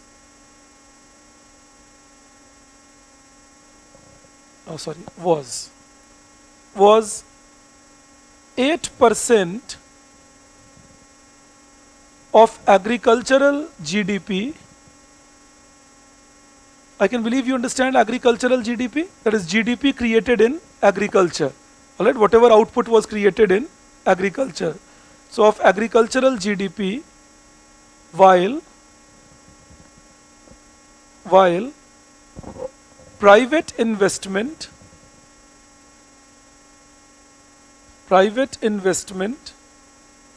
was 2%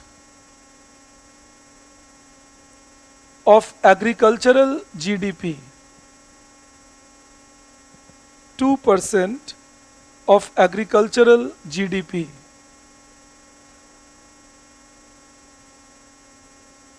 In the same thing, you write public investment was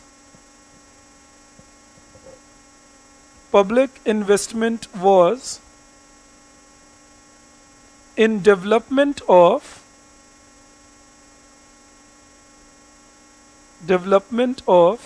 transportation, electrification,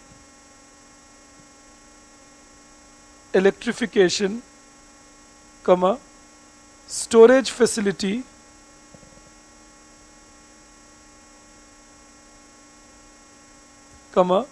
marketing facility,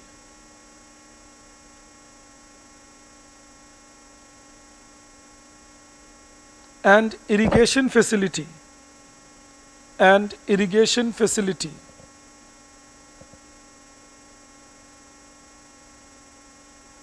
Full stop. Private investment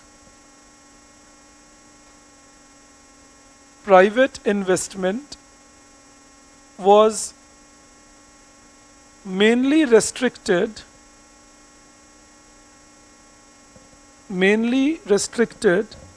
to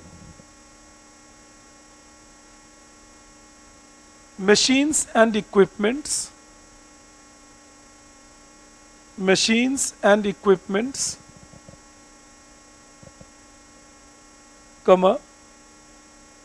crop protection,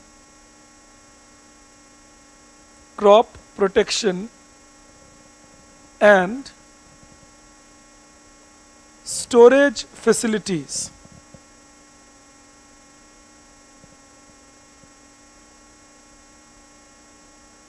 Full stop. Agricultural growth was recorded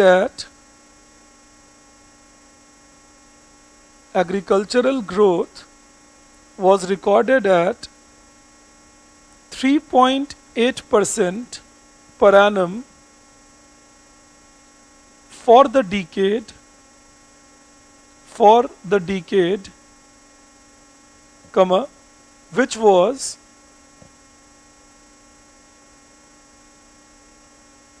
the highest India had recorded till then,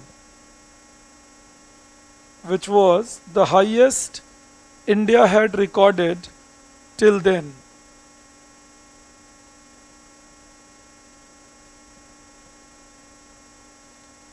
In the same thing, you write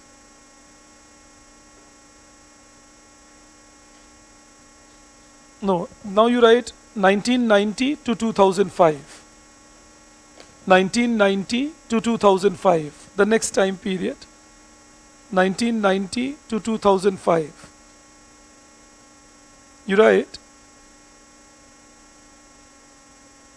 after liberalization,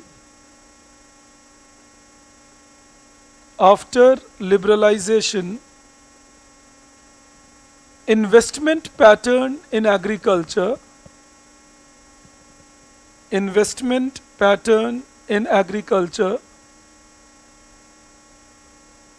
showed a shift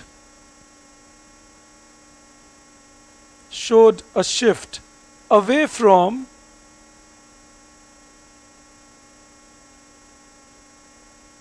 dominance of public investment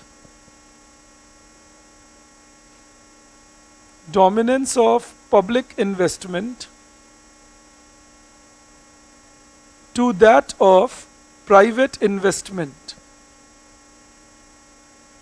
Dominance of public investment to that of private investment. Full stop. Total investment remained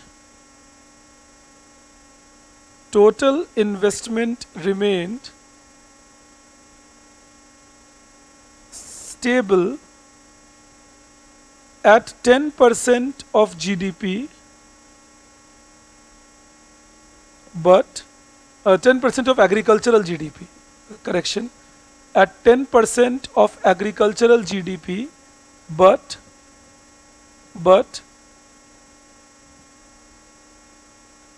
now private investment contributed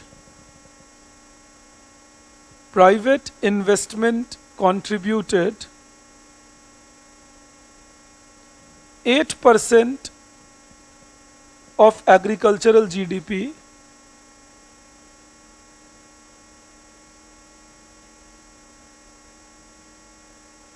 and public investment contributed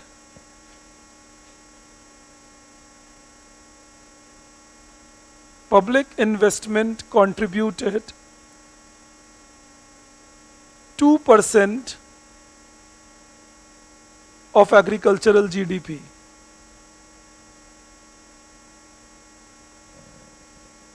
This was because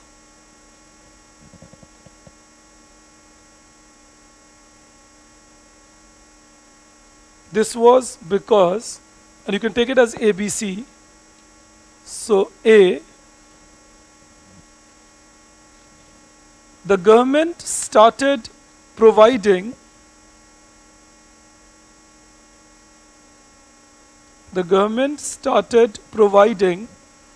more subsidies in agriculture. The government started providing more subsidies in agriculture,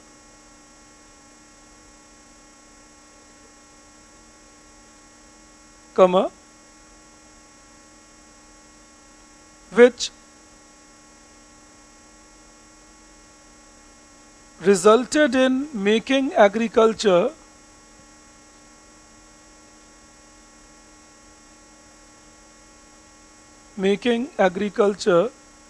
relatively more rewarding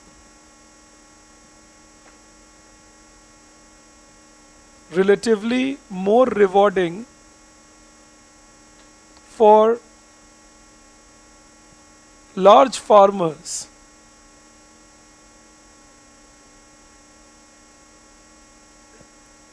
Second point, you write,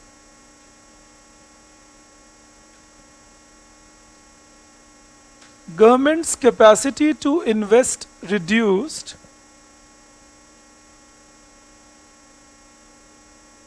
government's capacity to invest reduced because it had to keep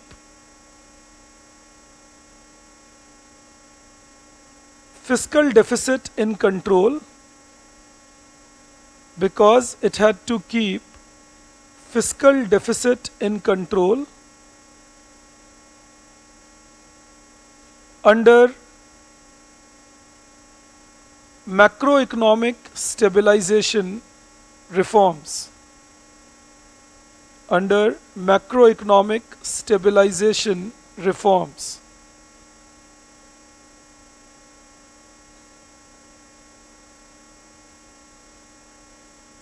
Third, you write, terms of trade had shifted in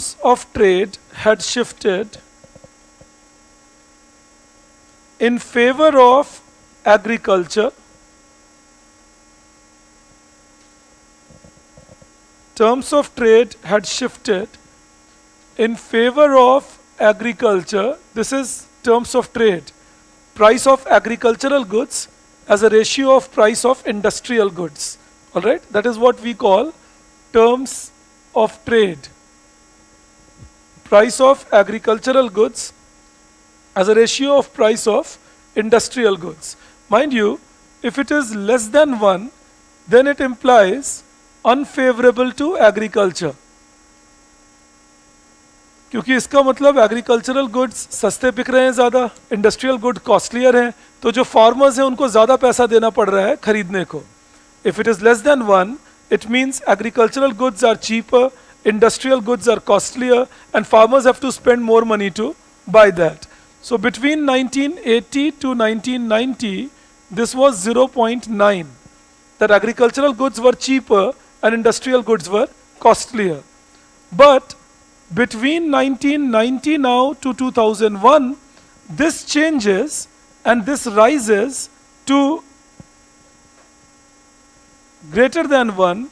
This now becomes 1.1, suggesting that now agricultural goods were costlier. There is a reason for that. Try understanding that reason. Post-economic reforms, we allowed for cheaper imports, we allowed for more competition in industry, so industrial prices started falling. All right? Post-economic reforms, we allowed for cheaper imports, we allowed for comparatively more competitiveness in industry, so industrial price started falling. And post-economic reforms, I was just telling you the story, we went for higher MSP and we made agriculture a high cost thing, so agricultural prices started rising. So now the terms of trade was in favor of agriculture. Many people in policy making assumed that now the farmers overall are doing well, so government doesn't need to give more more investment in agriculture. All right, I'll tell you how it was decoded. Policy making में इसको decode किया गया कि जो किसान हैं वो अच्छा कर रहे हैं, उनके रिटर्न्स हायर आ रहे हैं, इसीलिए प्राइवेट इन्वेस्टमेंट बढ़ रहा है. The policy makers decoded it as that the farmers are doing well, their terms of trade is better, and since they are doing well, that is why private investment is rising in agriculture, and since private investment is rising, what's the need for the government to invest? That became a policy theory in those days, and then agricultural investment started reducing. Yes, yes. Or is it harmful for the middle class people living in urban areas?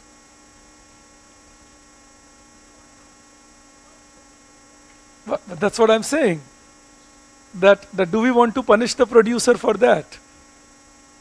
And what rise are we then considering it? This is a very relevant question I'm answering.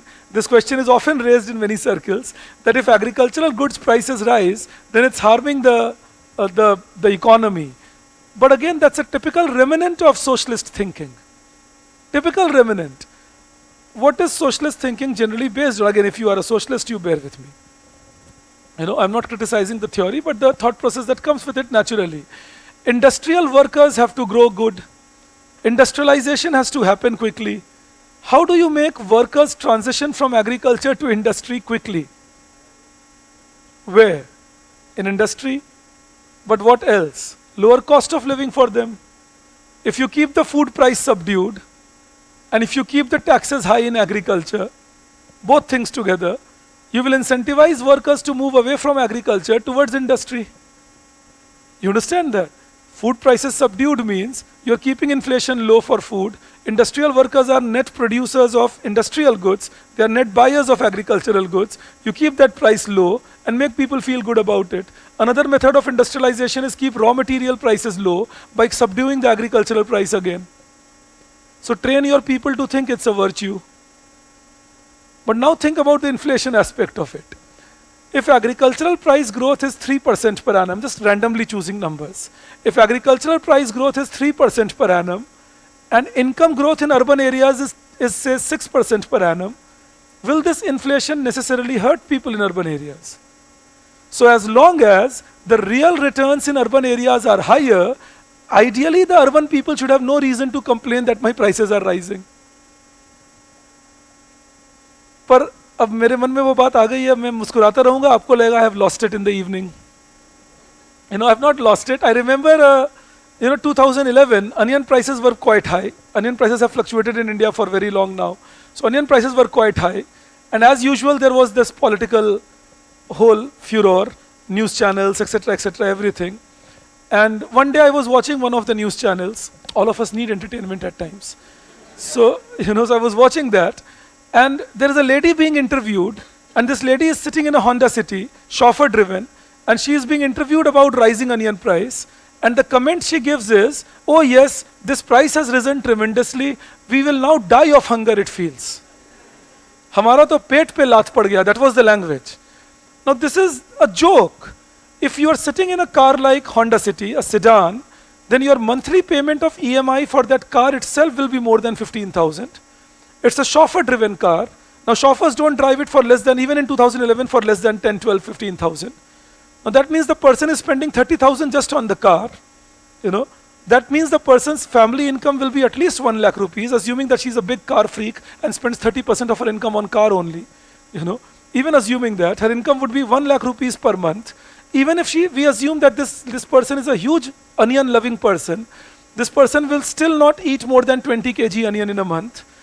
If we assume onion prices have gone up from 40 rupees per kg to 80 rupees per kg, her bill has gone up from 800 rupees to 1600 rupees, assuming perfectly inelastic demand for onion. With all these aggravated assumptions, then imagine an extra 800 rupees expenditure for a person whose family income can be 1 lakh rupees per month, and the person is saying, "Mera pet pe laat pad gaya."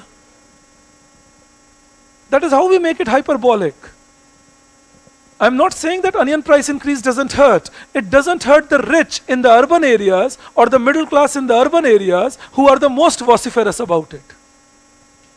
Because you will see them the most vociferous. सबसे ज़्यादा चीखते चिल्लाते पाए जाएंगे television channel पे, आसपास में बहुत गलत हो रहा है, अनियन का प्राइस बढ़ गया, ऐसा होना नहीं चाहिए.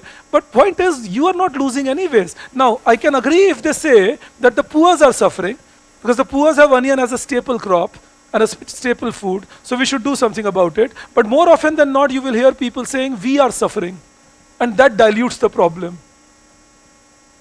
That is the extent to which an urban middle class or an urban upper class would like to give any inch to the farmers. But we want government to keep giving high MSP to the farmers. Think of it. If somebody says, should we give high MSP to farmers? Yeah, sure. Farmers, kisan. I am a farmer, apni gaadi pe likh ke ghum rahe hain. But if I am a farmer, then I should be willing to share a larger part of my profit with the farmers. If you say, no, sir, you are just being sentimental, I am not. Believe me, on economics, I never get sentimental. I love this subject like anything. It's the second love of my life. First is obvious. So when you see this, understand my point. Urban income in India, in the last 30 years, urban income in India has increased at the rate of urban income, not total income. Total income has also increased quite well. But urban income in India, real income, not nominal, has increased at the rate of 12.5% per annum. That is the urban income increase in India, average in the last 30 years. And agricultural prices in India have increased at the rate of 3.7% per annum. You can well imagine the real benefit to urban earners in India. The source of my data is National Family Health Survey, Agricultural Quinquennial Survey, and Economic Survey. These are the three sources which I quoted to you just now. But this is what has happened in India in the last 30 years. So the urban people, we, you, me, we will be very reluctant in letting the agricultural price rise, but we are not reluctant in letting our income levels rise. What was the income of, think of it, and please don't die out in these discussions, because I can't make you write all this, but I can put it in your mind. What was the income of a joint secretary level person in India? What would we imagine? Today the income is around 3 lakh rupees per month, but what would be the income in 1980s, 1989 say? 2,500 rupees per month to 2,800 rupees per month, depending on your cadre. The income of a college professor would be 2,200 rupees per month in 1989. The income of a middle management level worker in private sector would be approximately 2,300, 2,200 per month in 1989. All these incomes have gone up 100 times. Nominal terms, of course, but 100 times. People are getting more than 2.5 lakh, 2,20,000 per month at these levels, where they used to get less than 3,000 per month. Income of a farmer used to be around 800 rupees per month in these days. That has not gone up to 80,000. So we got to be careful. This is, when I will teach you Lewis model, I will again bring it back. But in Lewis model, the implication was that avoid the turning points as becoming high by making sure that you don't let the agricultural prices rise. If you don't let the agricultural prices rise, your workers in industrial area will never ask for a higher wage. And they will still become industrial workers. And if they don't ask for a higher wage, then finally you are helping either the capitalist, whether it is the private sector capitalist or the public sector capitalist. And you can keep claiming that we are a socialist country. So you got to be careful about this argument when people say that agricultural price rise. Yes, agricultural price rise hurts you if that growth, if the price inflation is higher than your output growth rate. So if your real GDP starts falling or your real GDP growth rate starts declining, it's surely trouble. But India has not experienced that much of it in the recent past. So that is where we should be careful. Not letting the agricultural price rise is like an implicit tax on the farmer. Because don't forget, the input prices are rising. So we are implicitly taxing the farmer then. Especially those farmers who have to buy their inputs, who are not getting government support accessible everywhere. I hope this can remain with you. ये discussions भूलना मत, नहीं तो गड़बड़ हो जाएगी. All right, I just hope you recall. Now see, you write in this, then, could you tell me the last line you wrote? This you understood? Then you write the fourth thing in this, a fourth reason why. No, this was the third, right? This was the third reason for why price in why subsidies in agriculture was rising, investment was falling. मैं उसमें fourth reason लिखवा रहा हूँ, why public investment fell between 1990 to 2005. So you write that government expenditure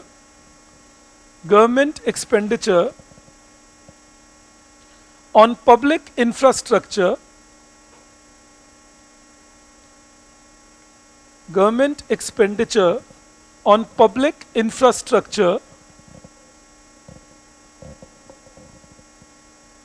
became comparatively lesser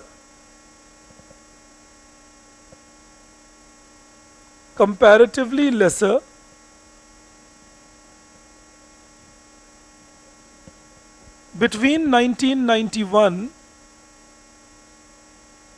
and 2001, which contributed to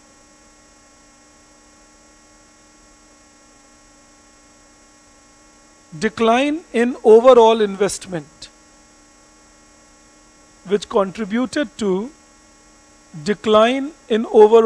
investment,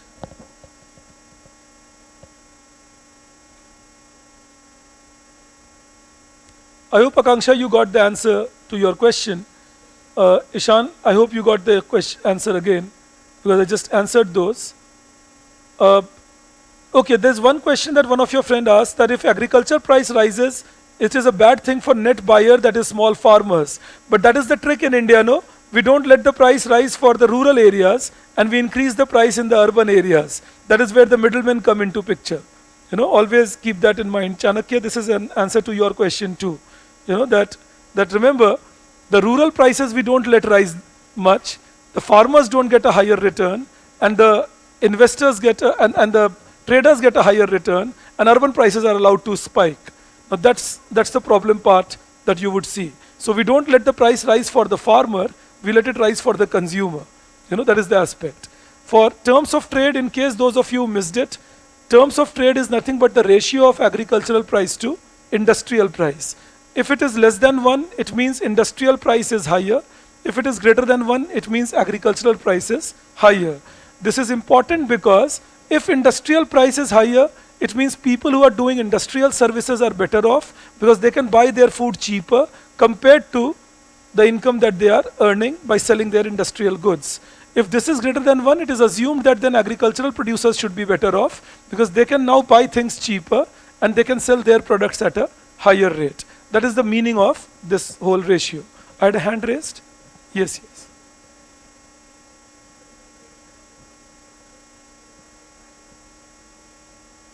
So again, if everything else remains constant, you would assume private investments to rise in agriculture because people are making more profit.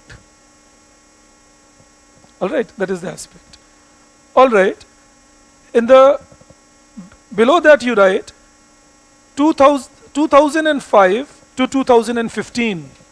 2005 to 2015. You write in that, after Swaminathan Commission recommendation,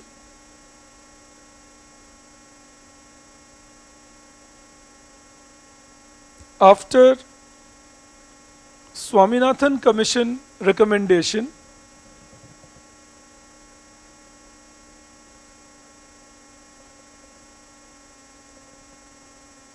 investment,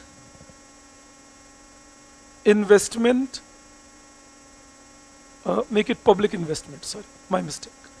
Public investment in agriculture increased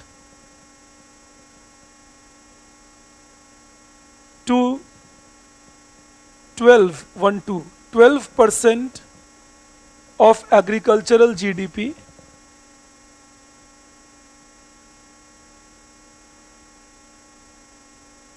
by 2014, and it also crowded in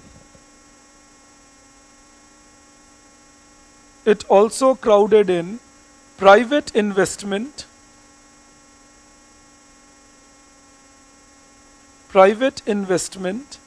in agriculture. It also crowded in private investment in agriculture, which increased to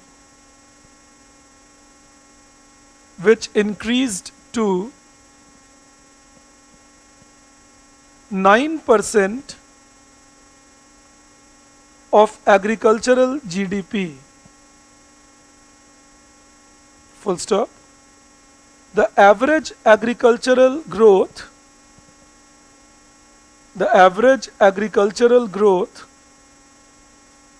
in this time period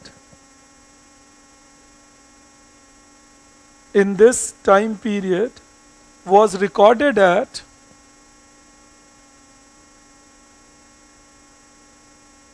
slightly above 4%,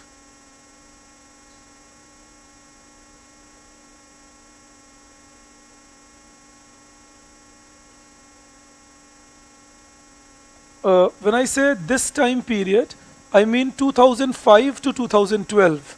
The agricultural growth started falling after 2012. All right, so 2005 to 2012 is what we mainly imply. In the same thing you write, slightly above 4%, full stop. Public investment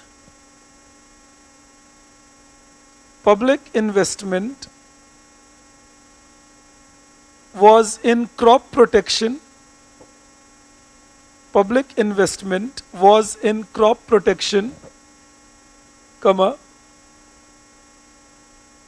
rural road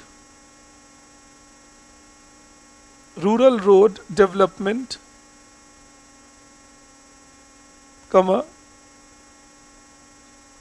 cold storage chain development,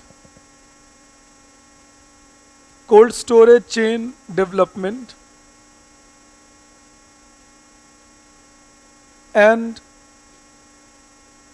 warehousing facility development.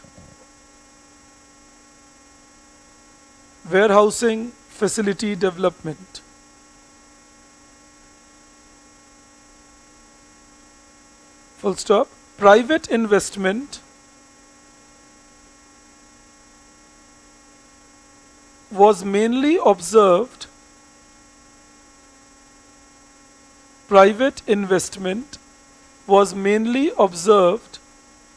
in agribusiness activities. Agribusiness activities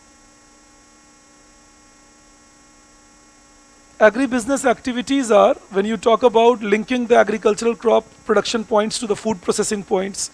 Agribusiness is promoting trading activities. All right, that is agribusiness activities. So private sector has earned quite some name here, and in India in the recent 8-9 years we have had some huge development in this field. All right, agribusiness activities. So agribusiness activities mainly focusing on linkages. In case you want to keep something in your mind, agribusiness is related to linkages, trading linkage, marketing linkage, say grading facility linkage. So linking to different places. All right. Agribusiness facilities and purchase of equipments.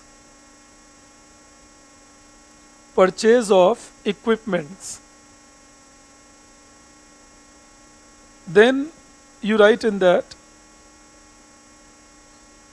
this period has recorded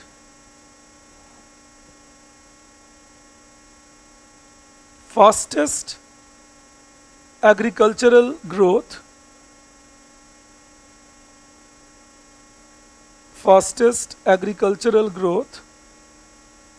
backed by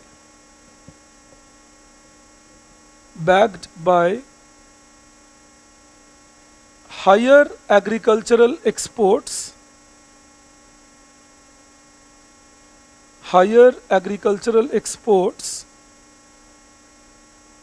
which reached $43 billion,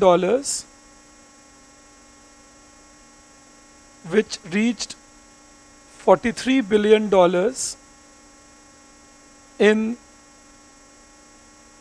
2014,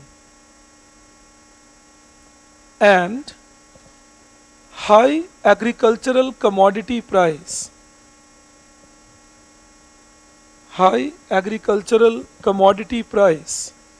You must have heard a name, commodity super cycle. If not, then I'm telling you now. So commodity super cycle is that globally every 8-10 years it is observed that commodity prices go up big time, cyclically. They will come down, they will go up. Now these commodities are minerals, oil, iron ore, metals, aluminium, steel, and these commodities can be agricultural goods, fruits, vegetables, food grains. So 2010 to 13 was a commodity super cycle. All right, that all agricultural commodity prices were going up. Now obviously if commodity prices will go up, value will start looking high. 2 kg की चीज 30 रुपए की बिके तो 60 रुपया और 50 रुपए की बिके तो 100 रुपया हो गया ना. If a 2 kg product is sold for 30 rupees a kg, it's 60 rupees. 50 rupees a kg becomes 100. So if value is high, it starts looking higher amount thing. All right. That was being observed in this period. and exports were pretty high of agricultural goods. Now these points I'm deliberately making you write. I'm trying to develop a write-up for you in which if they ask you even to write about trend in agricultural GDP growth or agricultural growth, you should have a ready-made answer for that. All right, that this is about saving investment in agriculture, no doubt, but I'm trying to give you a trend that what was agricultural GDP growth 80 to 90, and you know the reasons, green revolution, etc. Then what was agricultural GDP growth 90 to 2005, and then 2005 to 15, and thereafter. Then you write below that 2015 to 18, 2015 to 18,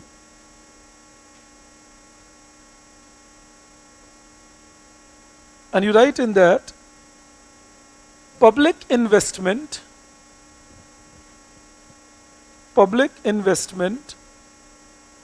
marginally declined, public investment marginally declined in agriculture, marginally declined in agriculture to 9%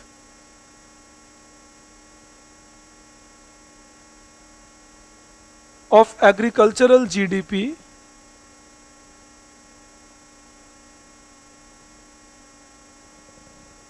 and private investment declined, and private investment declined to 7% of agricultural GDP,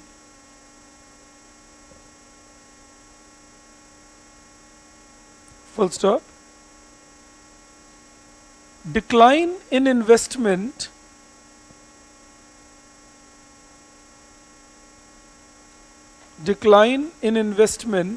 was due to reduced price of commodities produced in agriculture,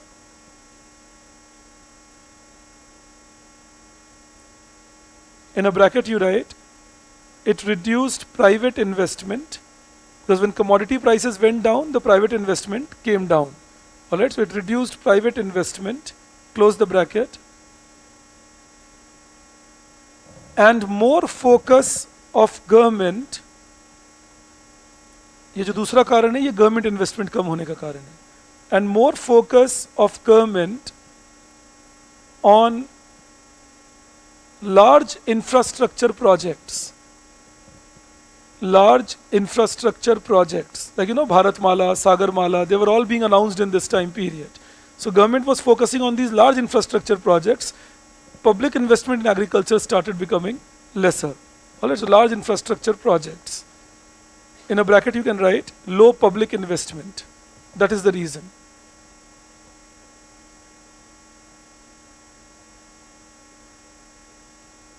Close the bracket. Agricultural growth declined. Agricultural growth declined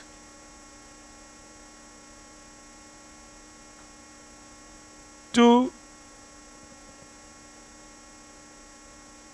less than 2.5% per annum.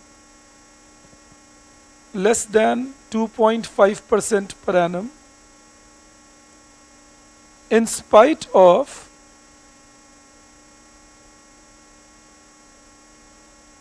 normal monsoon,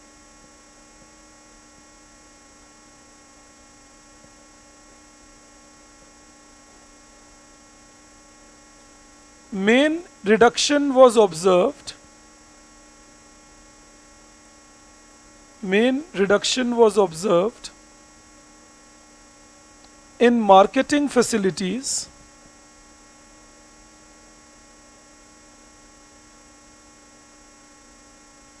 which increased incidences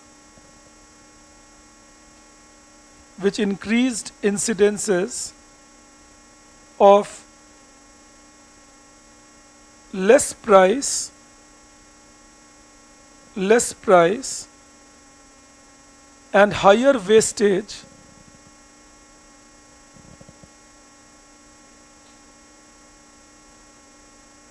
for the farmers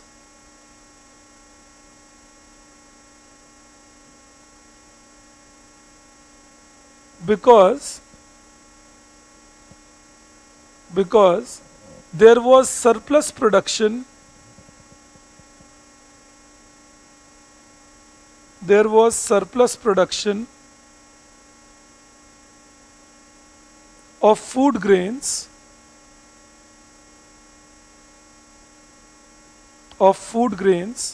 which are low in value,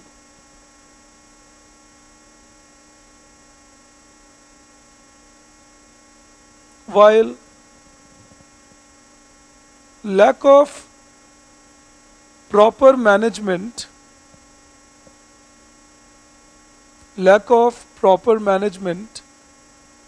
of their distribution.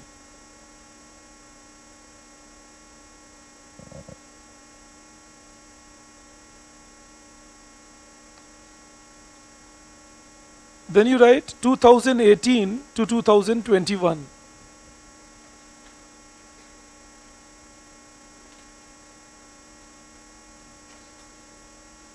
And whatever you are writing here, combine that when I will teach you India after 91, I will teach you a trend on MSP, that how MSP has evolved in India.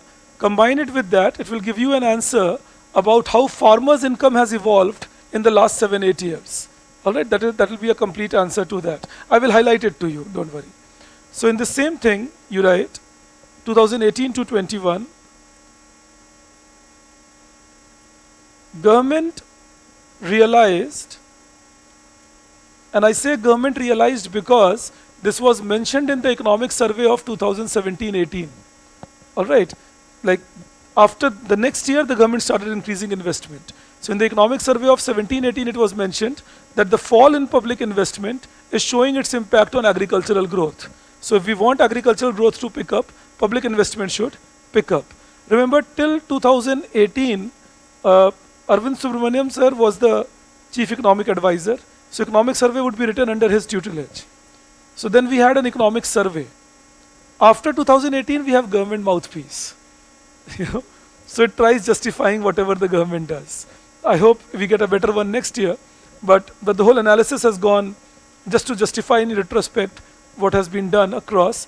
But till 18, we would, if you read the volume once at times, not now of course, it's not your time right now.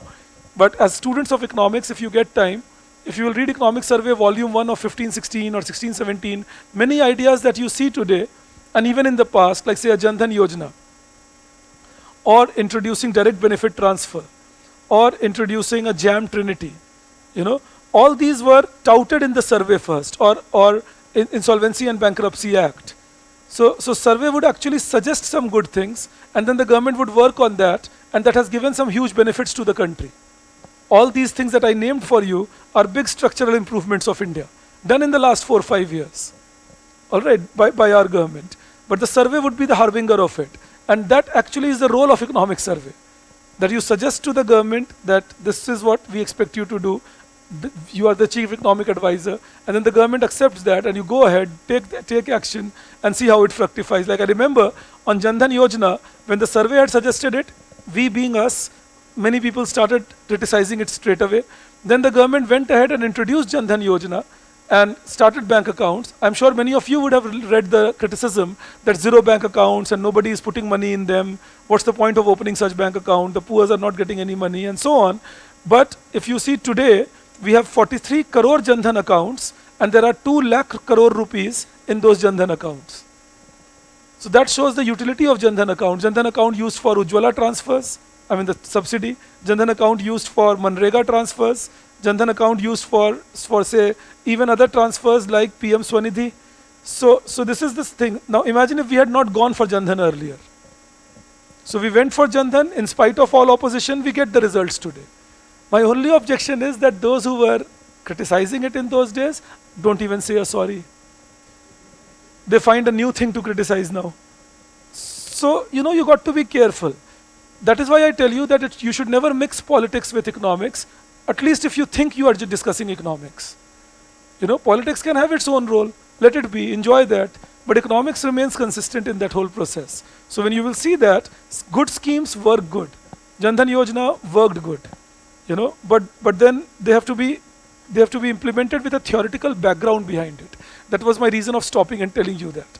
Your economic advisor, your experts give you that theoretical conviction. Few till 2 years back, even 1 year back, there was so much consistent criticism of GST. Consistently criticizing GST. But now GST is giving robust returns. You read, I told you the other day, hopefully I did, if not I'm saying it right now. These days in newspapers you would often hear corporate tax reduction has given benefits to corporates. Without realizing the benefits to us. What was the corporate tax collection in 2019 budget? That was when the benefits were given. 1920, I'm deliberately taking your time, but I need you to know this, क्योंकि अखबार में बार बार पढ़ के हम उसे अपने अंदर स्थापित कर लेते हैं. हमें लगता है यही परम सत्य है. मैं चाहता हूँ कि करेक्शन अभी हो जाए. 2019-20, that was the year when government announced corporate tax reduction. 2019-20, the corporate tax collection was 5,20,000 crore rupees. That was 2019-20. 5,20,000 crore rupees. By 2022, so I'll just put it for you. 2019-20, the nominal GDP is important because this tells you what is the base on which you are collecting the tax. So nominal GDP was 220 trillion rupees. And corporate tax collection was 5.2 trillion rupees. 5,20,000 crore. By 2021-22, within 2 years, and don't forget 1 year was COVID year, so it doesn't worth comparison, but 21-22, our nominal GDP rises to 237 trillion. Now that's almost a 9% increase that we get. And corporate tax collection rises to 7.2 trillion. Now that's a buoyancy of 4. The percentage change in GDP is 9 odd %, and the percentage change in corporate tax collection is 40%. But we still have the temerity to write in the newspaper that we are losing because of corporate tax reduction. And the wonderful thing is that we have educated people who accept it without even checking the data. Now, why do they say we are losing? That's even more interesting. So what you read in the newspapers is that we have lost 1.3 trillion rupees due to this corporate tax reduction. यही पढ़ते होगे ना, 1,34,000 crore रुपए का नुकसान हो गया. Where does this money come from? Look at the interesting part here. Now, the this is called tax expenditure. Now, what is this tax expenditure? The calculation is done like this. If the same tax rate prevailed, that was there in 2019-20, and then equal amount of corporate profit had been reported, then what is it that we would have collected? अगर वही tax rate होता जो 2019-20 में था और तब वो corporate profit report होते जो आज हुए हैं, तो हमारे रिटर्न्स कितने होते, उसके हिसाब से ये नुकसान है. लेकिन अगर वही टैक्स रेट होता तो ये प्रॉफिट रिपोर्ट ही नहीं होते. So we don't even realize that if the same tax rate had remained, the people would not have reported profit the way they were not reporting it till then. It cannot be the case that suddenly profit would have jumped by 40% in the last 2 odd years. It's more reporting because you make the tax system more friendly to people. So people say, okay, let me make white money now if this is a possibility. But since we don't know these numbers, we accept this number and we say, yeah, see, government is so pro-rich, it is helping the rich and anti-poor, not helping the poor. And then in turn we assume that there is nothing called a Pradhan Mantri Garib Kalyan Ann Yojana. So be very careful, that when you discuss government or governance, don't have a political feeling. अभी जैसे मैंने कहा ना, आप सोच के देखिए, ऐसी मजाक कर रहा हूँ, मैं और तुम तो दोस्त हैं, लेकिन अभी जैसे मैंने कहा कि इकोनॉमिक सर्वे आखिरी बार तब ठीक आया था, अब तो सरकार का माउथ पीस है, तो आपके मन में आएगा ओहो एंटी मोदी, एंटी नक्सल, अर्बन नक्सल आया. अभी मैंने बोला ये हो रहा है देश में, ये गलत रिपोर्टिंग है, अरे ये तो भक्त निकला. So the problem is you find a bhakt in me or urban Naxal in me depending on how your political thinking can be. I don't care. My concern is whatever I see and my mind says it's correct, I would be speaking it out. So my mind says that economic survey is a mouthpiece of the government, I can play it on loop. And similarly, my mind says that this is the corporate tax collection that we should take care of, and this is a lie, that technical lie, of course. It's not a complete lie, it's a lie like Ashwathama Hato Hato, So it's a technical lie, but you speak this lie again and again and convince people that actually we have lost money, but we have not. So we got to be careful that when we take actions, when we are doing things, again, avoid the polity of it. It just doesn't matter. All of us will be gone another 50, 60, 70, 80 odd years. India stays. So let's talk India rather than politics within India. Indira Gandhi was such a strong leader, but she's gone. So be it. So it's just that. So leaders can be strong, weak, whatever, but they go. Country remains. तो तुम भी discussion में politics मत लाना कभी, अपने economics को सोच के डिस्कस करो, तो एंजॉय भी करोगे इकोनॉमिक्स को, जैसे मुझे आता है मजा ये. I keep enjoying my economics because I don't bother about who is the politician I am talking about. Modi ji, Mamata ji, Rahul ji, any ji, they are case studies. Nothing more, nothing else, less for us. But anyways, so please keep that in mind. And I deliberately gave you this because I have been reading this in around 7 articles in the last 9 days across the 4 newspapers I read. So I read 7 articles over there in which this was mentioned. So I just thought that this is a nice propaganda happening in our country. At least my children should be aware that this is not correct. That is the aspect. So please be aware, and next time please don't write that we are losing money by reducing corporate tax, because अगर तुम ये सब गलत बात लिखोगे तो वो मुझ पे रिफ्लेक्ट करेगा. तो मेरी हालत फुटबॉल कोच वाली है. So I want that you should know that what is the reality. So please keep, and you don't need to trust me also. Verify these numbers from the government budget. You don't have to even blink. Just go on Google and you will see these numbers on government budget. All right. Now we come to 18 to 21. You write. Could you tell me the line you had written? Yeah. Could I just see? Because all of you spoke together, so I kind of. Yeah. Government realized that low growth in agriculture. Government realized that low growth in agriculture was due to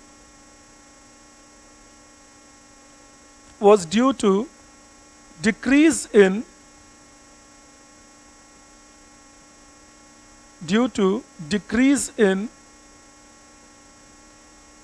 investment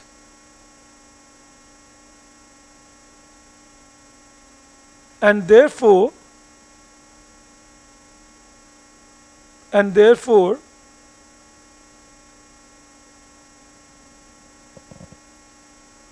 it again increased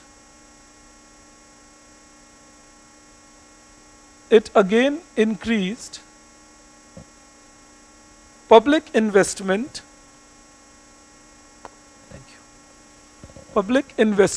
in agriculture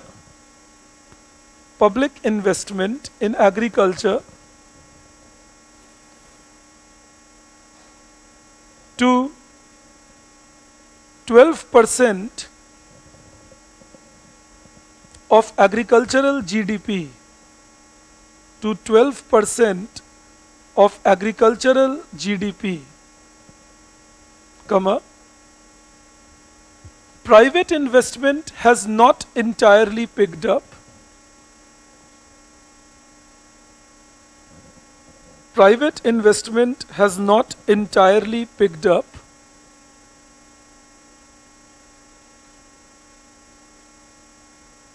And remains at 8% of agricultural GDP. Remains at 8% of agricultural GDP. Full stop. However, the growth rate has again increased and remained consistently above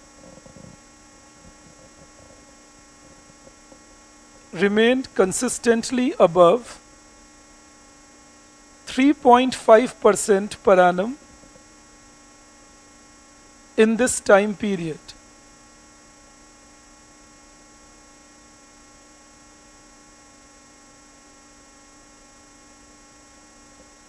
The rise in investment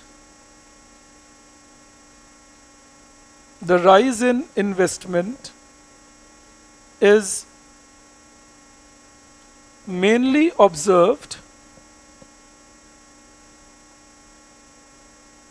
in post-harvesting infrastructure,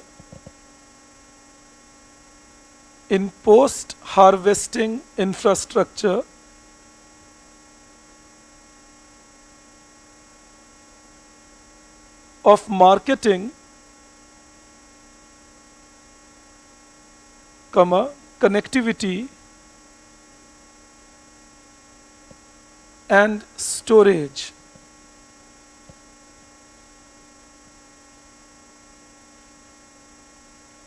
Then you change the paragraph. We are writing a conclusion to this. You write, overall, it is observed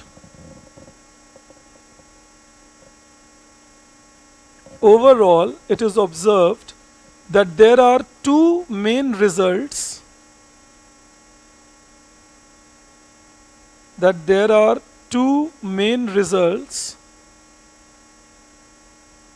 in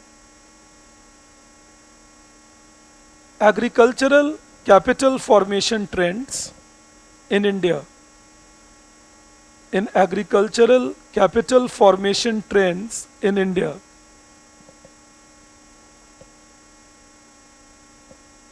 First,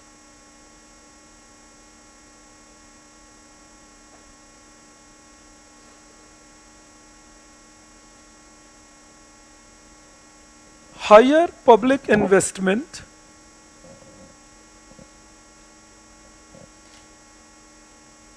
crowds in private investment,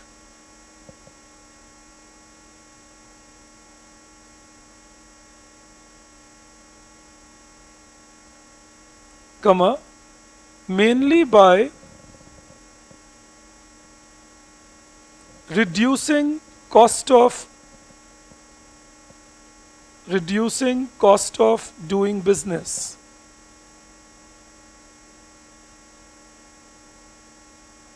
And then second, higher investment in general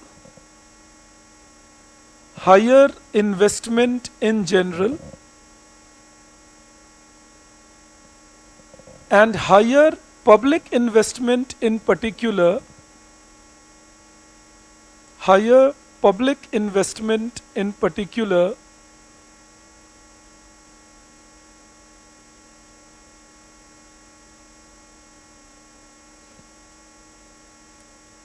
increases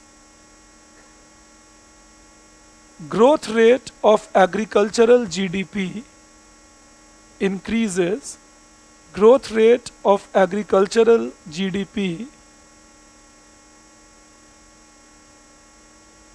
as observed in all the time periods.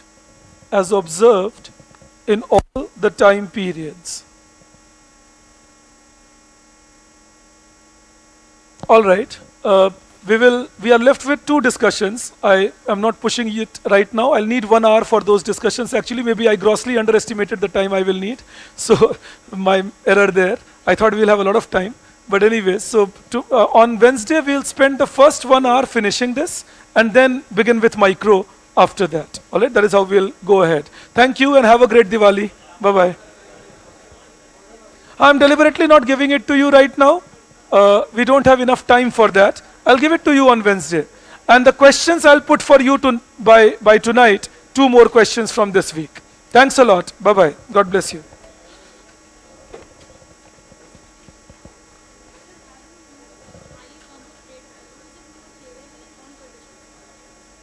more is favorable to agriculture then. Yes, because price of agricultural goods is higher than that of industries.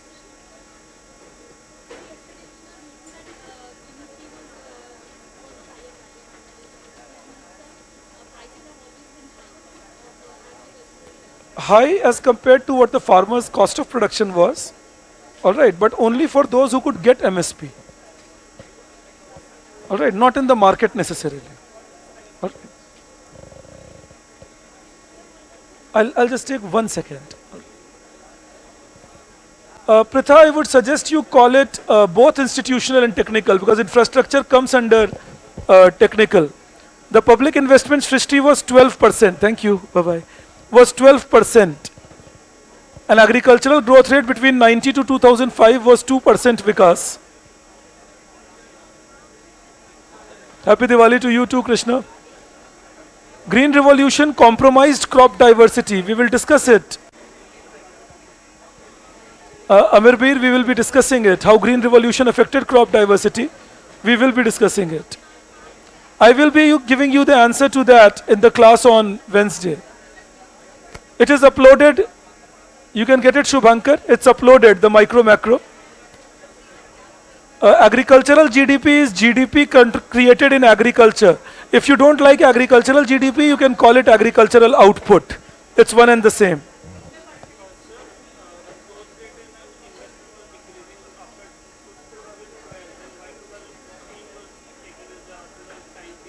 Because investment trend was there till 2015.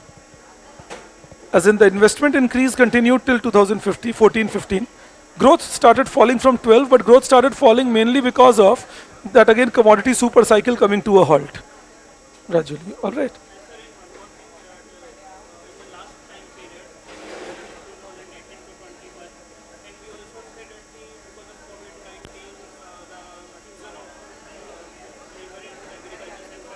Possible. We still have to do research on that to know what exactly is the cause. All right. वो external terms of trade में वही use होता है. तो हाँ, मतलब terms of trade का मतलब सिंपली होता है प्राइस रेशियो. अब वो किसी दो का हो सकता है. ठीक है.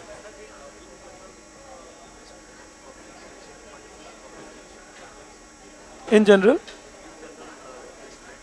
हाँ, मतलब जब भी इन्वेस्टमेंट ही कम होता था तो ही एग्रीकल्चरल प्रोडक्शन कम हो. इन जनरल कि जनरली स्पीकिंग अगर इन्वेस्टमेंट कम होगा तो एग्रीकल्चरल प्रोडक्शन कम होगा, और पर्टिकुलरली अगर पब्लिक इन्वेस्टमेंट कम होगा तब तो एग्रीकल्चरल प्रोडक्शन पक्का कम हो जाएगा. General means on a whole, particular means in general the class is intelligent, in particular you are more intelligent, that kind of state. All right.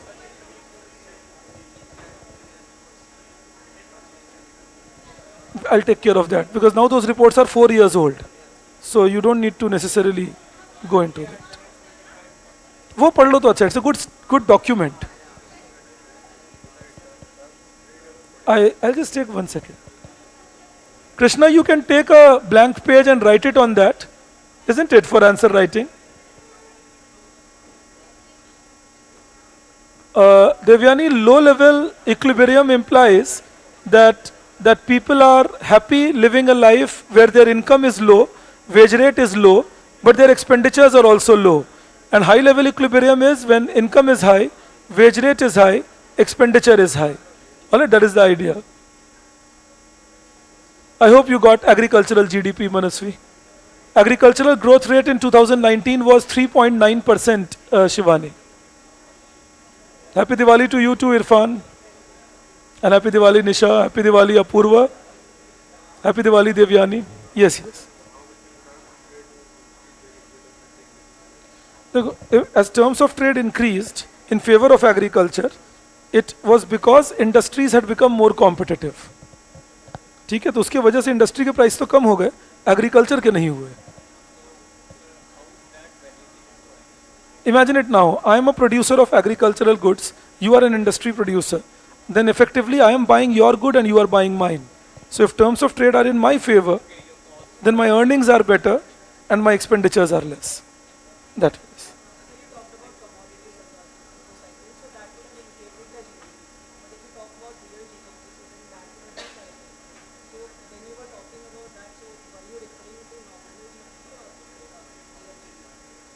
No, I was referring to both.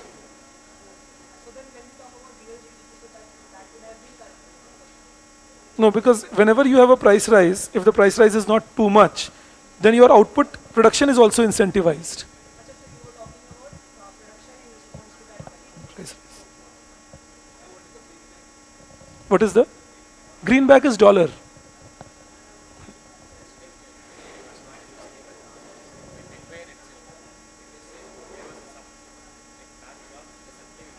Yes. No, so when the price rises, then the government doesn't let the price fall. It lets the price rise for the farmer. So now if I'm a net buyer of food, I'm in trouble. All right, that doesn't interfere. So government says that why we don't need to interfere here because we will give you food security with PDS and all. But then if PDS is not reaching me, that is trouble part.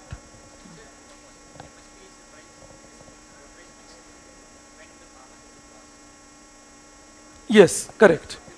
Ideally it should be then, but India has lost it in the last 20 years, so now MSP is given every year. Ideally procurement should be given every year. MSP should be given only when the government is in a, when the farmer is in a loss. But now we give MSP itself as procurement. It should be. Because you can predict the price also, no, that they can get. That's predictable. That's predictable. Oh yes, yes, that's predictable. You can predict the demand sides too. Tends to be. No, MSP is only when the market is giving you such a low price that government can give you a slightly higher price. No, but procurement price is only when government will need it. Procurement is if I need for food security, I need for inputs. MSP is given even if the government doesn't need it. They will still buy it to protect the farmers. For the food security, procurement price ideally should be announced every year for food procurement. But point is that food procurement will be done only to the extent to which I need food as government. All right? Not to absorb the entire production. Welcome. Happy Diwali, Ashi. Corporate tax reduction is liberalization. Yes, you can say that, Manasvi. Happy Diwali, Vikas. Happy Holi.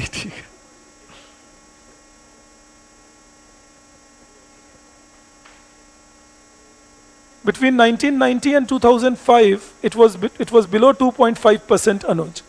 Yes, yes.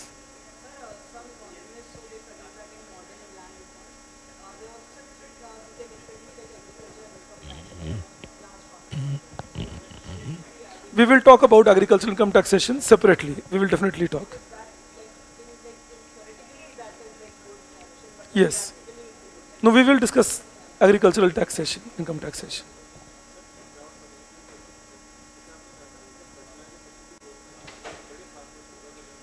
हाँ.